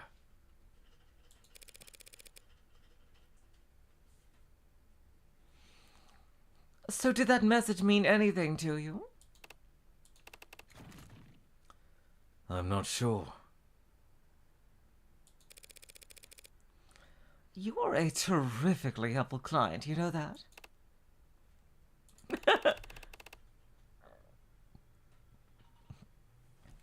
There's something you should know about me, Morgan. About the Hound of Icaria. I didn't earn that title as a bodyguard or head of security. And I didn't learn how to kill in the military. The Hound of Icaria is the house's personal assassin.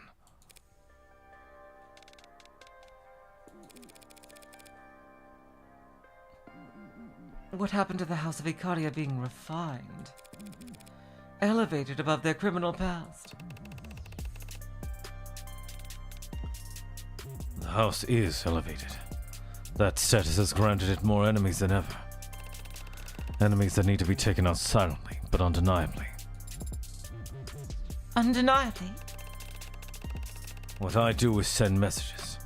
They need to be received by the right people, and they need to know who it's from. You kill so that the other houses in the nobility know it was the Hound? But can't prove that House Icaria was responsible. Their own pride over being able to handle things internally, and the humiliation of being outplayed ensures their deaths stay out of the papers. So the entire police force can descend on a jaywalker caught by a reflection off a dash cam. But the nobility gets to wave off the surveillance state with a perfumed handkerchief, flaunting how the rules don't apply to them. Like I thought, a very pure expression of power. So all that talk of you being Makoto's head of security, that was all... All true. I have been Makoto's head of security for the past year. Did your courier business dry up?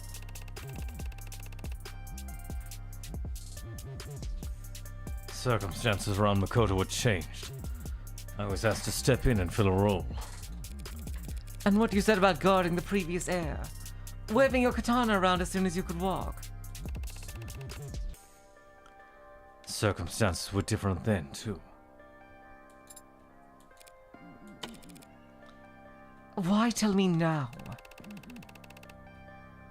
Because now that I've seen her, I don't think Rockford will have missed it. No, why didn't you tell me yesterday, the first time we met, when I could have actually prepared for this? Clearly you've got some deeply held desire to rot in prison, since you won't help me with win this case. But what happened in the last 5 minutes that you suddenly got cold feet? Adonai. Yesterday, I thought you were just some outsider in over their head, who would surely drown if they knew who they were defending. Today, I think you're an outsider in over their head who could stay afloat with a lifeline. Thanks for the heads up. 5 minutes notice really comes in handy when your client asks you to catch a bullet. Excuse me.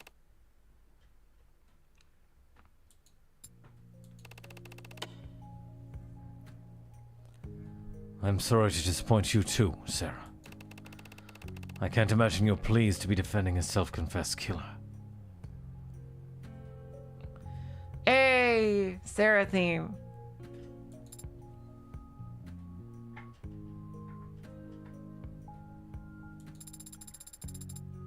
I don't know what you went through when you were a soldier.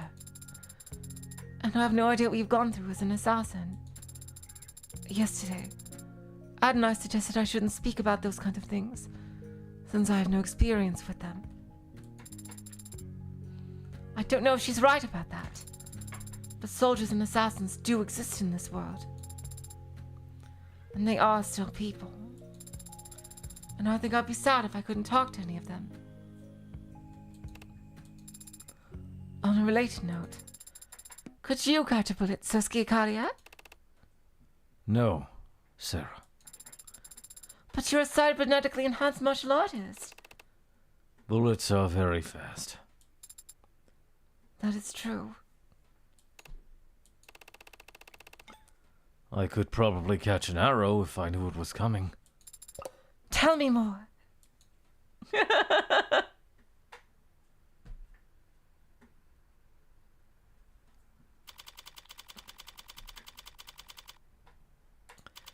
August 15th, courtroom 48D.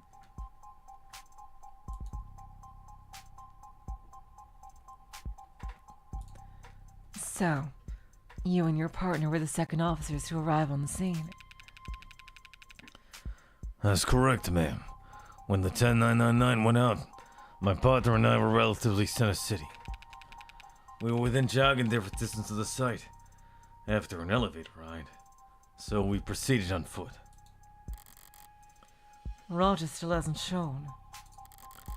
Emma must have rushed London to adjust to the reshuffled docket.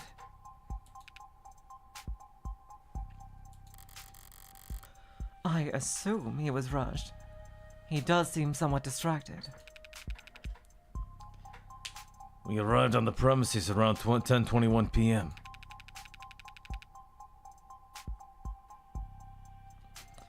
At 10:27 p.m. we arrested Officer Rogers in completing his assisted Officer Rogers in completing his arrest of the suspect.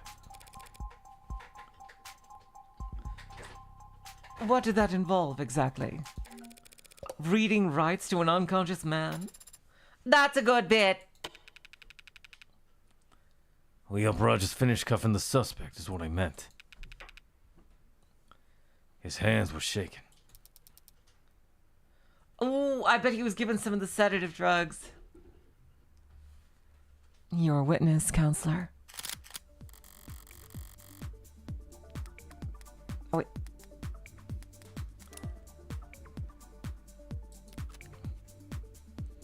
I'd like to ask London why he wasn't explicit about this yesterday. But complaining about a detective not being forthcoming with the defense isn't exactly a winning strategy. He doesn't hesitate to show me his involvement with the Mafia yesterday. What's he got left to hide?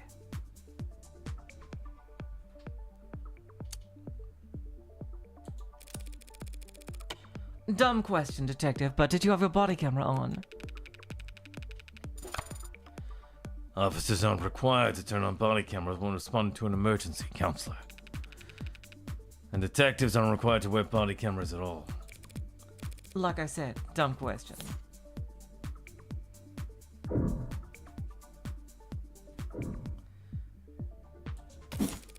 But by any chance did your partner have a body camera going? Perhaps out of a characteristic abundance of respect for the rules? Matter of fact, I believe she did. So, the first 4 of our city's brave policemen to arrive at the scene of a crime, only one of them thought to turn their body cam on. It's my understanding that Rogers couldn't turn his on, as it had broken earlier in the week. And Tariq Chopin. I don't know why he didn't have his on. Does Emma know? Does Officer Rogers?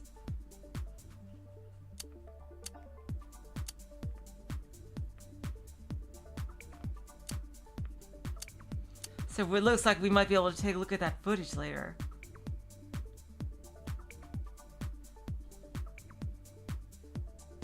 I want to know why were they? Yeah, why were they just? Why were you and your partner in Center City that night, Detective? Well, to be honest, I hadn't eaten dinner yet and I was really in the mood for some kind of hot soup, you know? And my partner was kind enough to indulge me on taking a drive. That's all he's gonna say. It's not like I can call him a compromised witness just because he was in the area, but what is the hell is there even to press when his answer's that simple? I'm almost tempted to...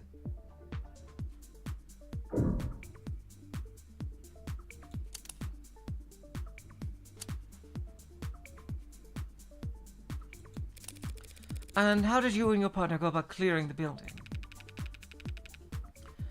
I took point and my partner covered me, checking the rooms behind us as we went. It was tense, searching the rooms with that racket blaring from upstairs. You were still searching for suspects, even those who were 10999 on the 3rd floor. Rogers has already reported the manner of his partner's death, Counselor. We weren't going to run upstairs to try and defibrillate. How was that report made? Over comms, around 10:17 p.m. Is it common practice to separate from one another when responding to a 10999? It's one of several valid approaches the department advises in critical scenarios.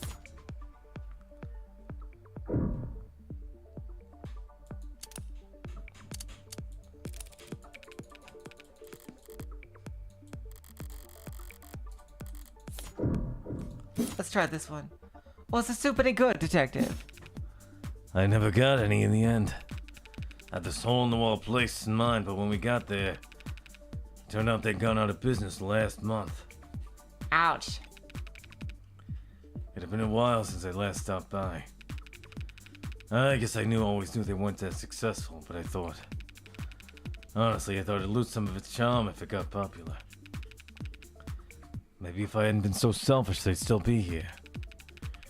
You never know how much you'll miss that 7 out of 10 restaurant until it's gone, you know? Yes. Your Honor, relevance. It's not relevant, but it is poignant and deeply human. I'll allow it. Or I won't punish it, at least. Now ask a real question. Right away, Your Honor.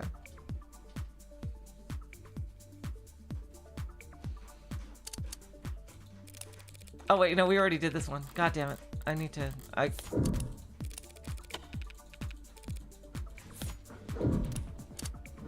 There we go. This is the one I want to do.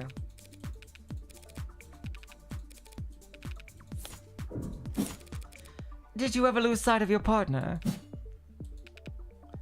I might have. So she might have lost sight of you. Speculation, Your Honor? If I can't see you, you can't see me. That's not speculation, Your Honor, just grade school logic. Phew. Overruled. Spill the deets, witness!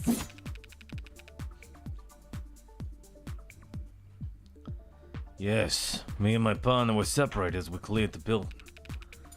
For more than a minute, I'd say. Interesting. Thank you for giving us all of that to chew on, Detective London. Come on, give me a break. I was trying to be helpful. No, I mean it.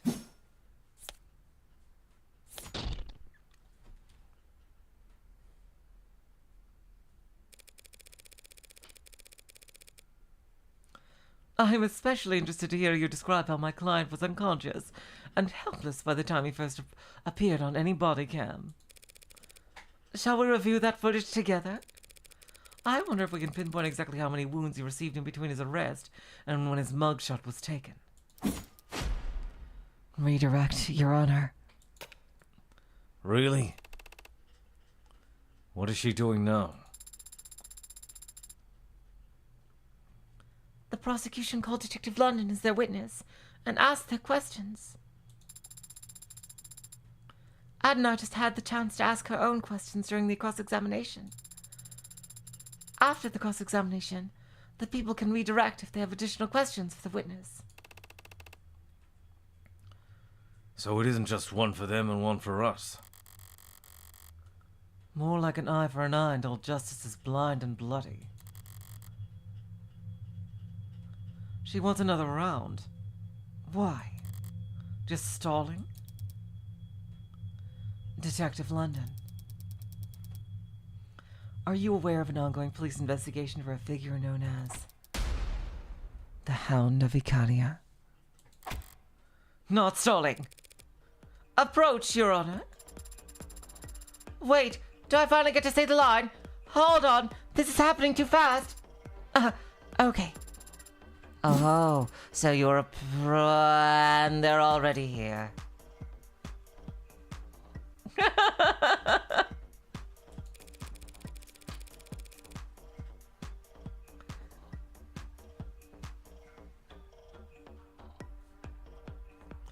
This Hound of Icaria is obviously some kind of case file the Organized Crimes Department is working on.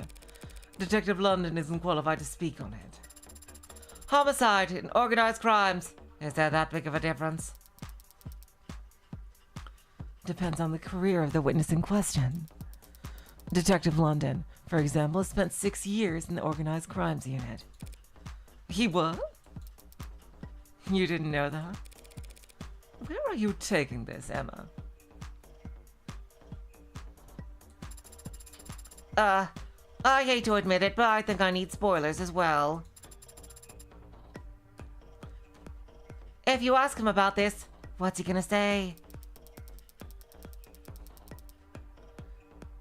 That the Hound of Icaria is an assassin who leaves calling cards at each of his kills, terrorizing the house's perceived enemies without shame. And that the lead suspect in those cases is a man around Sosuke's age and height. With gray-blue hair, a modded spine, and a large tattoo of a dog across his back. Sosuke, you vain son of a bitch, you got made with your shirt off!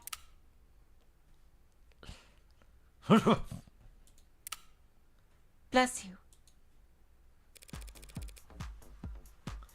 You cannot let the jury hear that, Your Honor. But I really want to.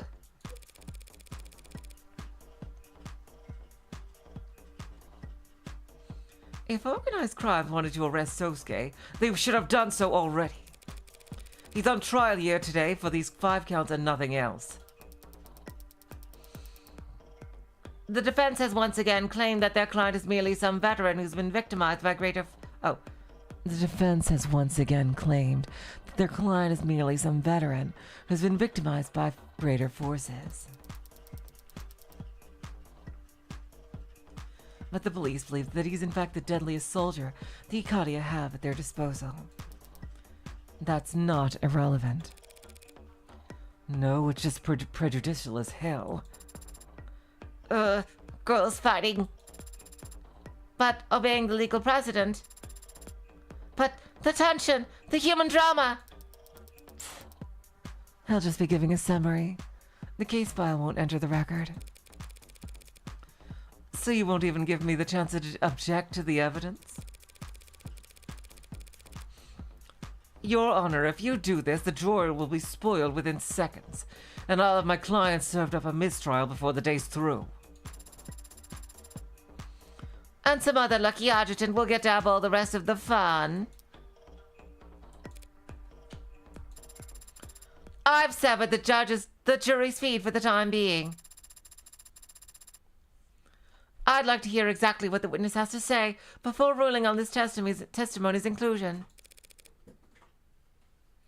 But, Your Honor, the gallery is not your concern, nor a concern of justice. This trial will remain open to the public until such a time as I or the state feel it shouldn't be. Decision made! Thank you, Your Honor.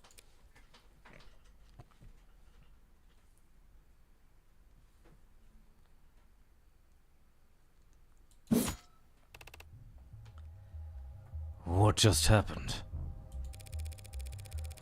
The jury's going to take a bathroom break. Emma will get to ask her questions, but in all likelihood, the adjutant will make sure they never hear the answers. So we aren't any worse off. Sosuke might be. What do you mean? This gallery's filled to the brim with cops. They all think he killed Chopin. If London regales us all with tales of the Hound's exploits on top of that.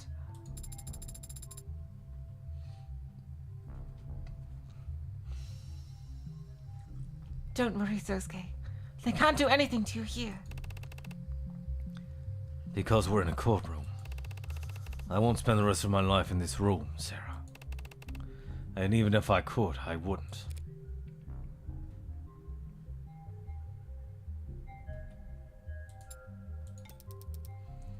Detective London, if you would, please testify as to the... Oh, for real? Your Honor? What now? Hey, Rockford. That witness guy who flaked on you made you look dumb? Yes. He's finally here.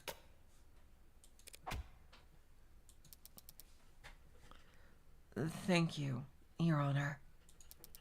I have no more questions for the witness at this time. Huh, wow. Really? But The redirect fizzles out. Counsel, you want to snap it up? No, Your Honor. Dang, Detective London. Nobody wants to talk to your ass. Miss Rockford, let it go. She doesn't hold anything back in the courtroom, but only because that's what gives her the greatest chance of victory. If the jury wouldn't hear it either way and she has no need to stall for time, she wouldn't stoke the coals for the fun of it.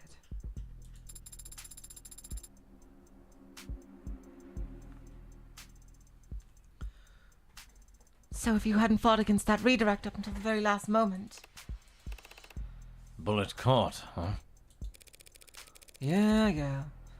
Nothing impressive about putting my arm between the gun and my... Heart? I was going to say stomach. The analogy seems weaker somehow. Analogy. Analogy. There he is. The man of the hour. The hero who put a stop to the Hound of Icaria and brought justice to the city over the loss of its favorite son, Tariq Chopin. Oh, wow, I thought he would be much more intimidating.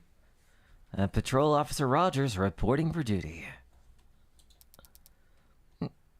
You don't have to say that. Sorry. Then, just, reporting for duty. Name and occupation? Patrol Officer Huey Rogers.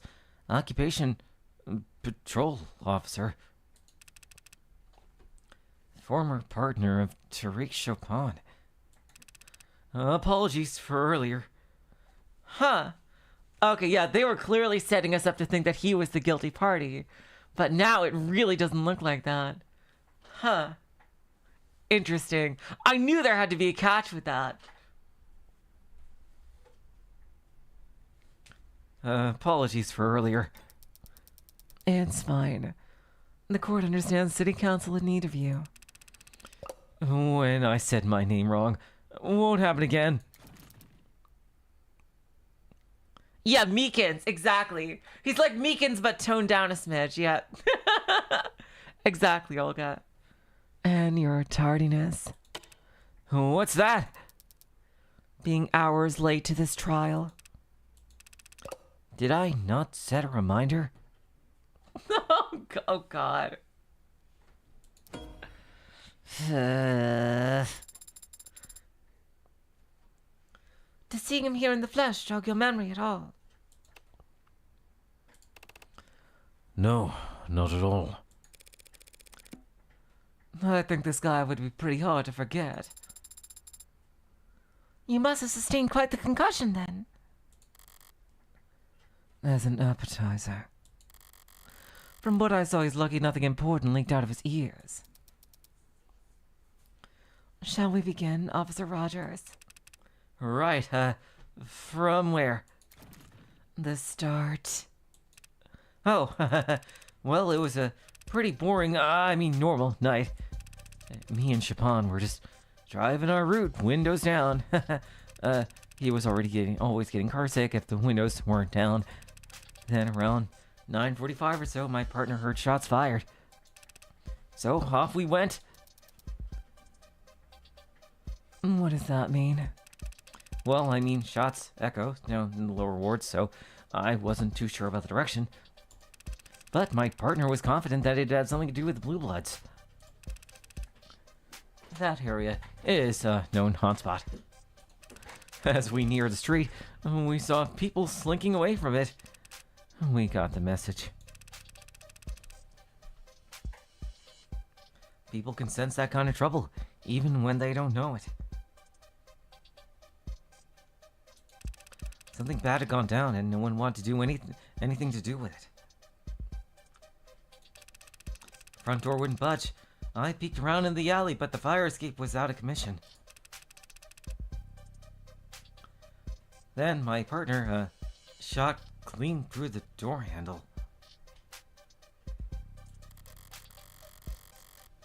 Chopin was that determined to get inside, based on some echoed gunshots and a few context clues? Suppose context clues are most of what I used to find the place too, but... So when you arrived, the only way into the building was locked? Yeah, and so we had strong reason to believe the shooter was in the vicinity. I was in favor of waiting for backup at this point, but my partner, he was convinced that the place was dead empty already. So he was moving a good bit faster than me right up until we got to the second floor, and we heard a loud slam. A slam? What kind of slam? Like slam? Or salam? Or like Slam! I don't know, it was loud though. And Chopin gets all deadly serious and insists I stay, and he goes ahead. Up to the third floor. After a bit, he yelled down to me saying everyone was dead and I should come join him. That's when I heard another heavy thud. I didn't know it was the sound of my partner's body hitting the floor. What was that from? Huh? But I put two and two together when I saw that man there, standing over him. Let the record show that the witness has finally identified the defendant. If you heard a noise at a crime scene, the natural conclusion would be that you were not alone. But if Chopin thought they weren't alone, why would he insist on splitting up?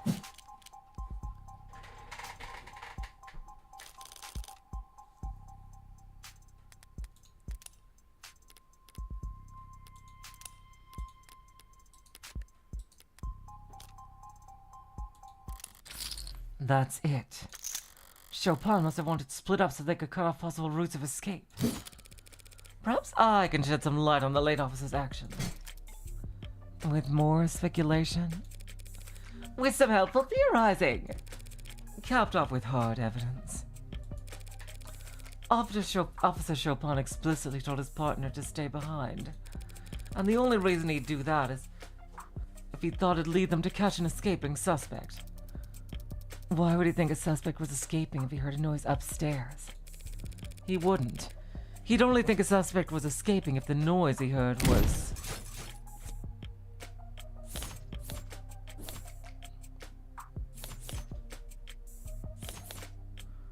fire escape. The fire escape? If you had a fire escape slam, wouldn't you come running? Ah, good thing I didn't... Fire escapes do not slam, counselor. For a second I thought you might go for that one. Alright, so it's gotta be the dumpster.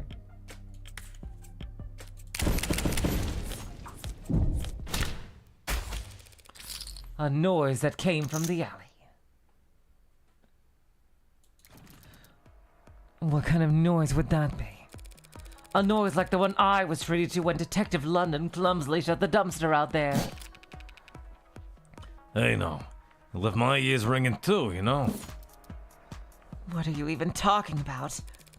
I'm talking about an exit plan. In other words, how the real culprit managed to flee the scene. How does a dumpster lid relate to some imaginary suspect's great escape? 1963, 172 minutes.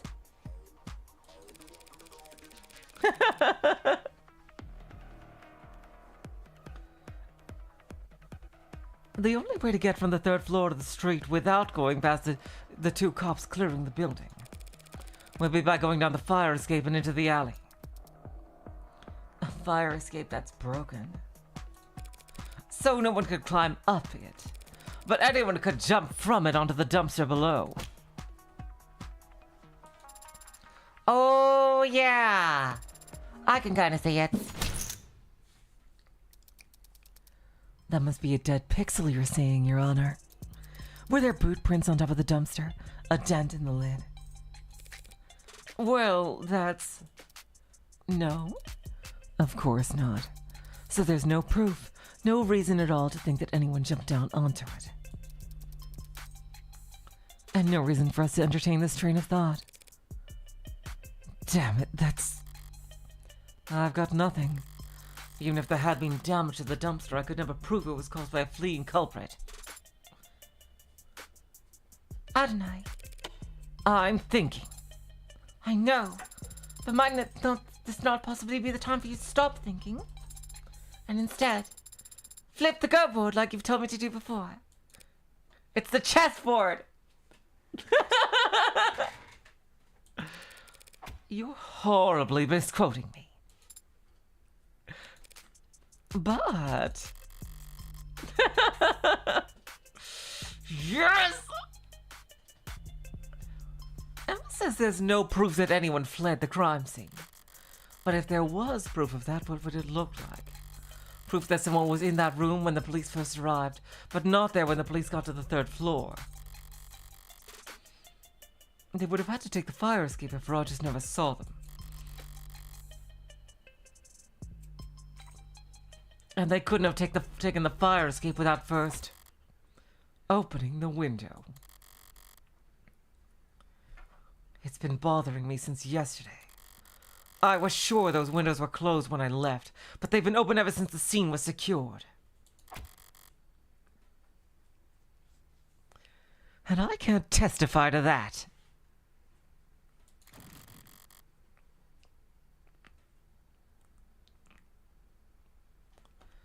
The one time I know the truth and I want it to get out, but I can't admit it without screwing myself over. Adonai, any luck? Pardon the interruption, Your Honor. I have no objections at this time. Then may the witness continue? Please do. But rewind a bit if you could, since we got off topic. And don't spare any detail. Tell the court exactly what you saw, felt, and heard that night.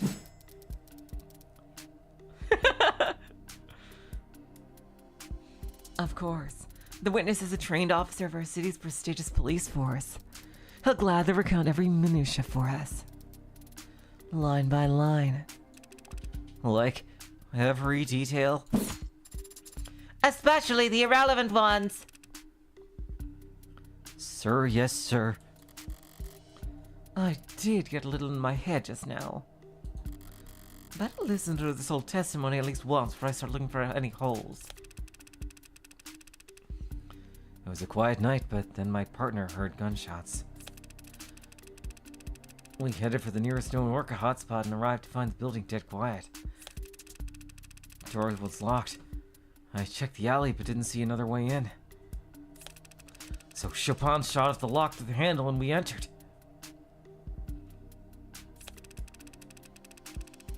Followed some kind of loud music up the stairs.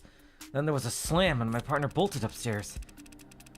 About a minute later I heard a thud from upstairs and came running. To find the defendant standing over my partner's dead body. Something stand out to you, Adonai? Yes, my ears pricked up a bit. The saying is perked up, is it not? What? Let me focus.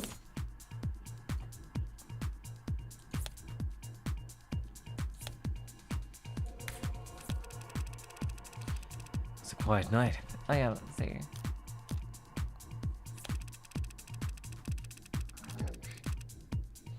Arrived around the building dead quiet. Wait, oh, that was it.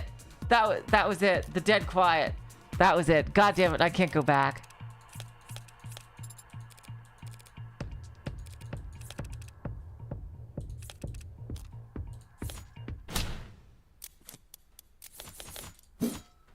There we go.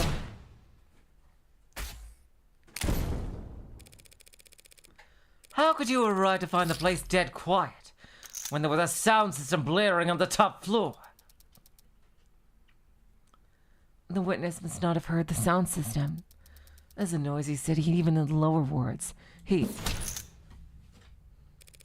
But he did hear the music. He described it in his testimony just now. Followed some kind of loud music upstairs. So the building was dead quiet when you were first outside, but you could hear music from the first floor? Well, yeah. Heard the music pretty much as soon as we stepped inside. Only after you stepped inside. Yeah. Sturdy door, I guess. Your Honor, the witness has established that the front door is very secure and tightly locked. There is nothing strange about it blocking out some amount of sound. But it blocked out, like, all the sound. Once the door was open, the music was booming. The scene of the crime was a known Blue Blood property, yes? A safe house apartment complex of sorts, as I understand it? They must have made a number of modifications to the premises. That front door certainly looked like a newish addition. Maybe they've redid the windows, too. I don't get it. I don't mind stating it plainly, Your Honor. That building has been thoroughly soundproofed. That building has been thoroughly soundproofed, Your Honor. You think the building was soundproofed? I know it was. I experienced it myself, stepping out of lower wards into its dingy nightclub vibe. That would explain what the witness experienced, wouldn't it? Perhaps, but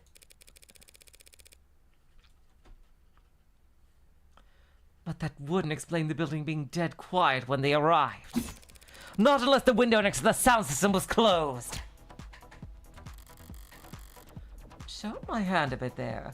She knows what I'm gunning for. Counselor. Asking the court to accept that the building happened to be soundproofed is not the flawless argument you're making it out to be. The window in question opens to the alley. Rogers could have easily missed the noise coming out of it. Even though he already testified that he checked the alley before his partner shot the door open. He might have merely neglected to mention that he heard music at the time. Huh? Music in the alley. I would have noticed that kind of thing, right? Gah. Fast on the uptake, this one. I'm looking at this arc from every angle I can, rotating cubes in my mind as fast as my programming will allow. And I'm still seeing a crime scene where the windows are open. What am I doing wrong? There's a trick to it. Try focusing on just a single cube first. Once you've got one spinning consistently.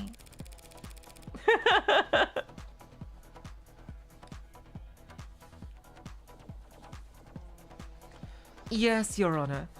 The windows were found open. It's a contradiction.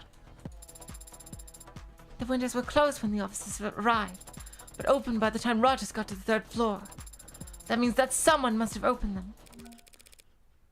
Someone not currently on trial, Your Honor.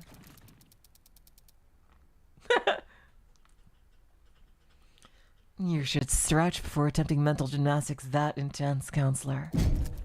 You claimed the windows were originally closed, and only opened at the last moment as some mystery individual fled down the alley. But we know Creek was standing in front of those windows when he was shot. And we can see where his blood landed, on the sides of the windows that faced into the room when open. If, as you claim, the windows were closed when he was shot, then his blood cell ended up on the wrong side of the glass. That's... Your theory is flawed. A far-flung fantasy with nothing other than Officer Rogers' poor hearing to support it. All the actual evidence shows at the time of the murders, the windows were exactly as we found them, flung open. Our logic isn't faulty, and I can't overturn it with any given piece of evidence. But I can point out the flaw in how she's presented her evidence.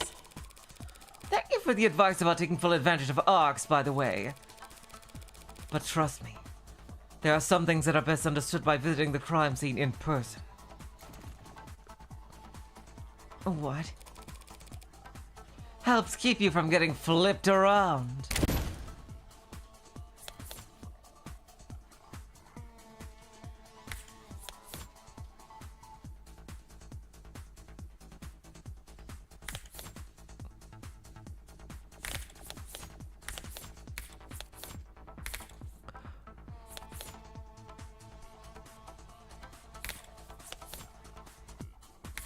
Alright, so it's not that one. Let's see.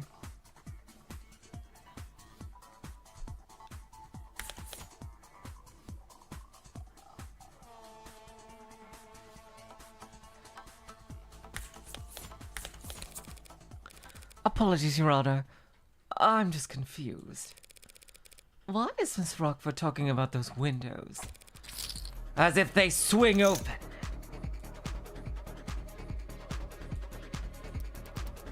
What are you talking about? Those windows don't swing into the room. They're pulled to the side. What? Didn't you see the fingerprints they found on the handles? Well, look at that to tell you which side of the glass faces indoors. Funny. Wasn't that in the arcs? Oh, this is some very chic interior design I'm seeing. Very wabi-sabi. So if the windows only side parallel to the walls. It wouldn't matter whether they were open or shut when Creek was shot. The blood would always end up on the same side. Hey! I said I finally got the windows lined up right in the arcs. You didn't say that. At least not aloud. Thank you for always listening, Sarah. But I said it just now, so whatever. What do you mean lined up? The blood splatter.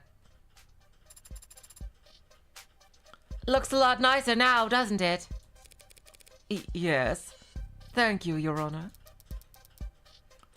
That is so inappropriate for an adjutant to do. But it's gotten us all on the same page. We can all reasonably conclude that the windows were closed when Creek was shot at the very least. Yes. Though when they were next opened is... Something you'll fight over, I'm sure. Now, if this ARCS data could just tell me whether the windows are actually soundproof. I doubt the Ox could simulate that accurately for you, Your Honor. But if we re-examine the scene for that specifically, it should be simple enough to... Waste the court's time. Forgive me for repeating myself, Your Honor, but even if we prove conclusively that the windows were soundproof, the defense's argument still hinges entirely on the omission of one detail in the witness's testimony. Putting it another way, just because he didn't hear the music, that doesn't mean he couldn't hear the music because the soundproof windows were closed. The devil's proof! Yes, and you actually used it right this time. I did my reading. It's a very good story, by the way. Yes, that's true. We definitely agree on that one. She's effectively conceded that the windows were soundproof. But she's also shifted tactics, and it's a formation I don't recognize. That's to be expected. I'm no general. But I don't need Makoto here to tell me that war is deception. So how about a little misdirection? Oh my god, I can I say I love the Umineko vibe of this song right here.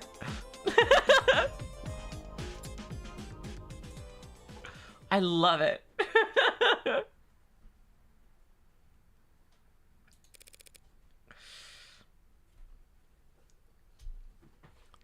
Listen up, Sarah. The important thing about the devil's proof is that it's always on our side. The side of underdogs, lovers, and dreamers the world around. The side of the defense, innocent until proven guilty. That's what makes the devil so infuriating for the prosecution.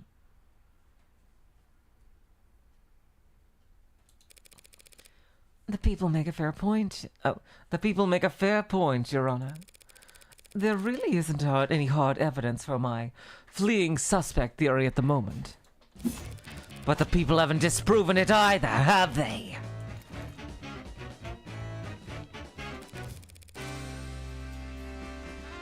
I forget the exact details, Your Honor, but all we need is a shadow of a doubt, right? To overturn 5 dead bodies, the testimonies of 3 cops, and a room soaked to the floorboards and forensic evidence. Yeah. Fenu. Fury, indignation, ooh. Have you lost your mind? Are you trying to piss off everyone here? Yes. Come on, you don't hate my theory that much, do you? I'm warming up to it. Then I'll stick to the facts for now. At the time Rogers and Chopin arrived, the front door was locked.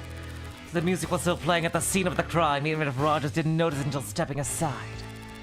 And at the moment Creek was shot, at least, we can be certain the soundproof windows behind him were closed. Yes, those are the facts. Why are you restating them? Because there's something that's been bothering me. If we accept these as the facts, one part of the Honorable Officer Rogers' testimony makes no sense.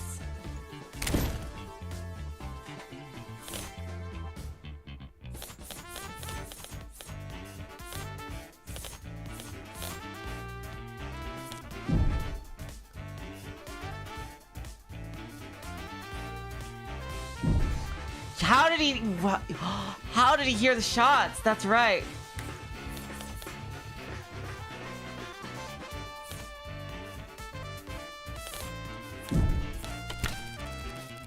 How could these 2 officers have set off in response to the sound of gunshots if the room was deafened by the time the gun was fired?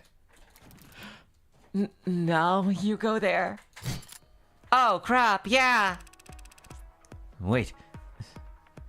Excuse me? What are you talking about? It's the very first thing you told us, officer. Your partner heard gunshots. But how is that possible? But he said it. He said it! Even on the radio he called it in.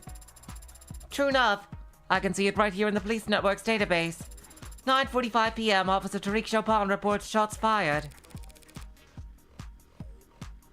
So he did. And since we can't ask him to testify, We'll just have to take him at his word. But just to clarify, Officer Rogers, are you saying you never heard any gunshots yourself? Well, I didn't have my head out the window like him, so, That's what you're trained to do, isn't it? Report anything you see or hear across the network? well, one report is usually sufficient. But confirmation is always ideal, right? Yes or no, Officer Rogers? I never heard any gunshots. Hang on, are you really? So you never heard a peep, but your partner? He somehow managed to waltz you both over to the exactly where 4 vicious murders had been committed? Before anyone else got there. I just drove where he pointed, so... Was he monitoring the dark card? Like, what? Did he know about... Did he have a biomonitor? Was he connected to the biomonitor on the criminals? Oh my god. That seems to be like... Oh, he had the room bugged! He must have had the room bugged! In some way. Oh shit. If he did, then he must have heard Morgan.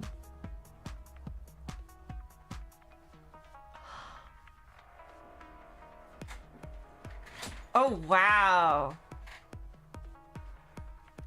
Ooh. Oh, jeez Louise.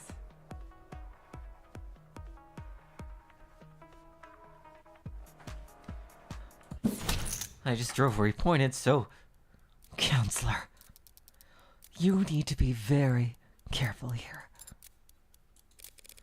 Thank you for your concern, Miss Rockford. But don't forget, I hate losing. Pardon? I said, but don't forget to direct your comment to the bitch! You bring that up now? Every cop in the room already thinks I'm a mob lawyer at this point. Compared to that, mocking the memory of the deceased is small time. I feel like you're going to say something shocking here, and I should stop you. But I can't really stop you before you say it, so... I'm just confused is all, Your Honor. How could Officer Chopin have possibly arrived at the scene of the crime when he couldn't have heard any gunshots? Unless he was asked to come there directly. Oh, like he got an Evite? Exactly. Officer Chopin answered a distress call from the Blue Bloods. Oh, that's... Oh, yeah, didn't Creek, like, flick a switch under his desk? Oh. Oh my god, wait. I wonder if the no mask was originally for Chopin.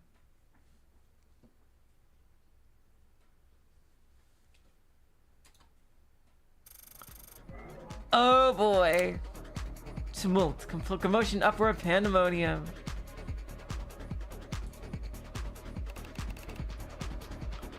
Tell me, are these her usual tactics? Turning the entire city against her for no discernible reason? No.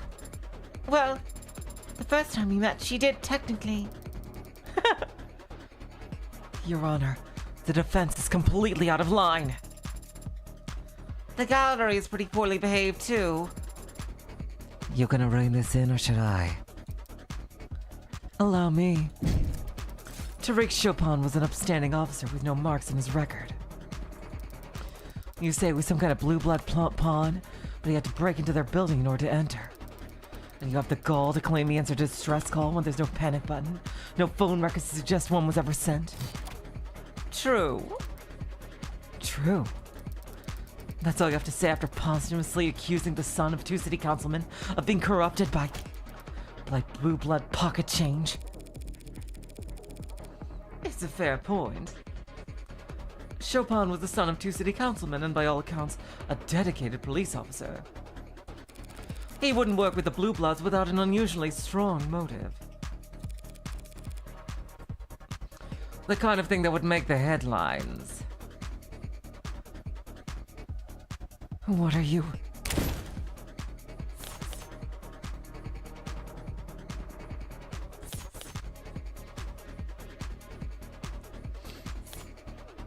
Oh, the city contract.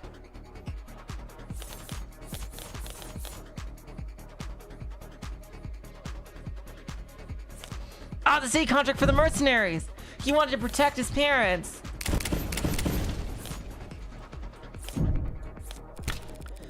The city council is evaluating new security contracts ahead of next month's convention. And you think, what? Oh, no. Damn it. The Blue Bloods on... No. I was thinking he hired them. Never hurts to diversify your portfolio. Save the financial advice.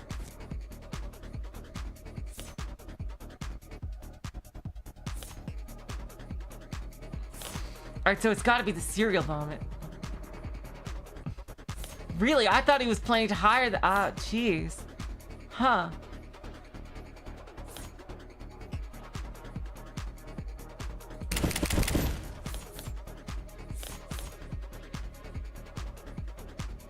Oh, wait, the Atlas pillars.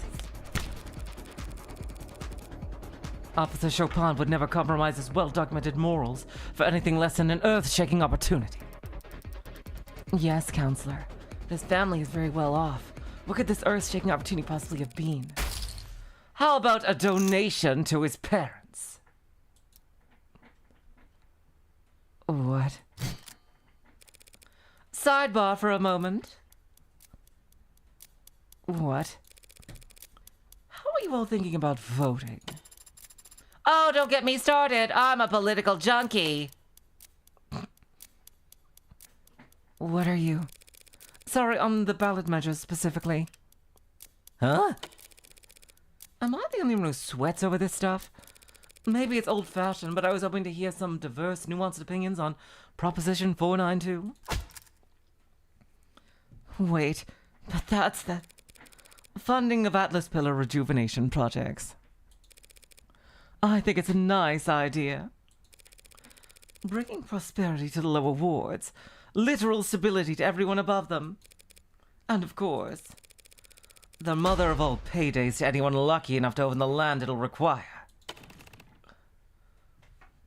Wait a minute. You mean... You. Am I the only one who reads the news anymore? Wasn't counting on this being rhetorical, but... Who on the city council is sponsoring Proposition 492? Chopin's parents. One last question. Less rhetorical this time. This crime took place in a known blue blood property. So why was this found there?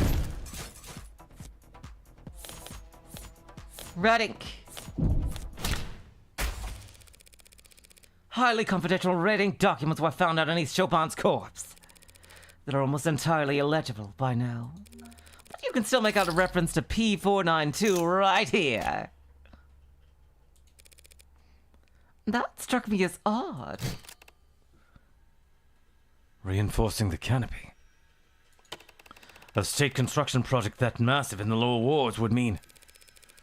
Even the police can't keep a crime scene secure down there unless they're willing to play ball with the blues. It'd have to get past the Blue Bloods. Or through them with open arms and firm handshakes. Just what the hell are you trying to say? Counselor Morgan, if you... Sorry, wasn't sure I actually had to spell it out, but it certainly looks like. Patrol Officer Tariq Chopin was working with the Blue Blood Mafia to defraud the city. Uh-oh, SpaghettiOs. Gekido. The human's wrath, outrage, damn. She said it. She said that! What did you just say? Are you trying to piss off every cop and every politician in the city? Sorry, I'll gladly retract my statement.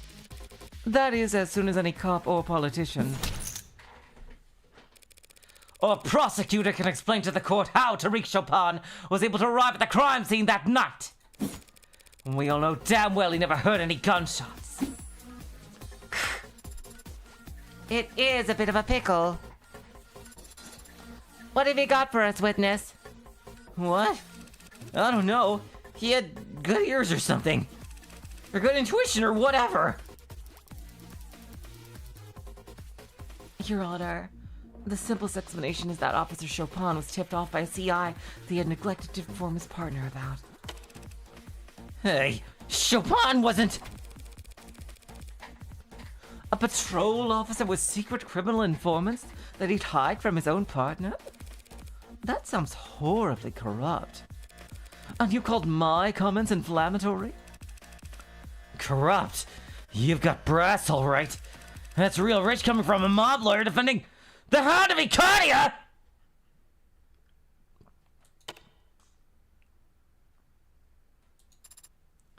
Big uh-oh. Your Honor, the witness's last statement was a regrettable slip of the tongue. Frankly, his entire testimony has been less than ideal, and so I've already snipped the jury's feed, but the crowd... Seriously? He's the Hound? But isn't the Hound that... cop killing animals? Knew that old house stank like shit. What did you say about a man's family, you... Or what, you'll stab us in the back too? So scared. Please calm down. And shut up. Bad apple. Hang the whole house with him. Your Honor, these outbursts from the gallery are not ideal, but we need to focus on preventing... It's not enough you butchered him like that. Animals! Oh, there it is. You gotta pay this lawyer to spit on his grave too? At least the Blue Bloods know their place. How dare you? Well, you pigs were colluding with Blue Bloods to rip off everyone in the lower wards.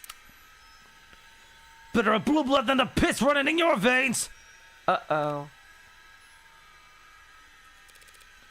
Sarah? Hold him. Pardon? Stop him from doing anything stupid now! Okay, it was fun, but now you've ruined it. You're all done. This court is now in recess. Bailiffs, clear the room. It's not enough. Nah, I'm not done talking. I'm gonna speak! Tell him, Rogers! This heat, Burn the house! tension like a haze in the air. Rip him up by the roots! And on the back of my neck, Every last one! Should have taken you out when I had the chance, you... a bead of sweat. And something that feels like... Uh-oh. Oh shit, he has a modded gun. You son of a bitch! Behind us! Get down! Oh no! Oh God! What am I reaching for? I don't even have my gun.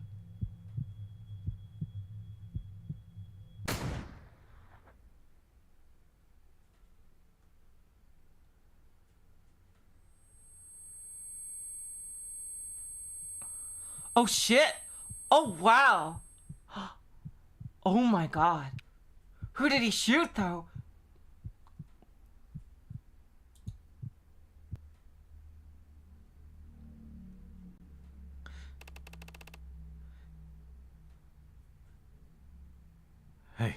Hey, are you okay? Are you hit? Hey, are you okay? Are you hit? Sersuke, I'm not injured. He shot the cop. Oh wow. Oh God. Oh no. Oh God. London is gonna get shit for this. Oh boy.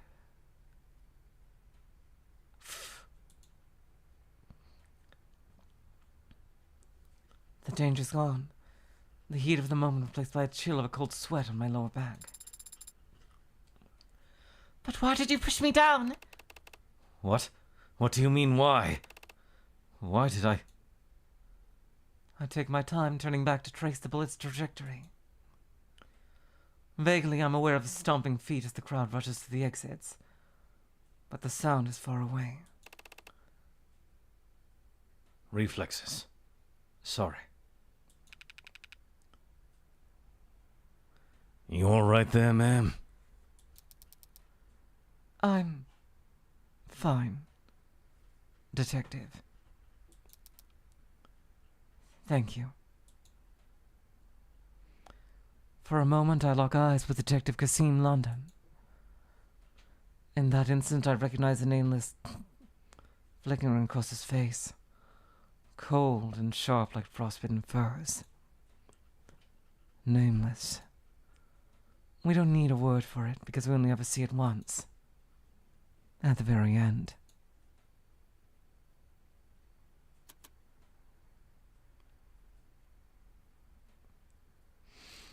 Oh my god, well, I think this is wowzers. Holy shit, what a first case court day. Oh my god. Jeez Louise. Holy schnapps. That was incredible. I'm so glad this happened to fall on a weekend too, so I could do the whole thing. Oh my god. All right, you guys, until next time, I will say, wow, oh my god, until we get to part 2 investigation. What is going to happen to London? Oh man. Until then, I will say, so long, farewell, auf Wiedersehen, good night. You're all the sweetest of hearts.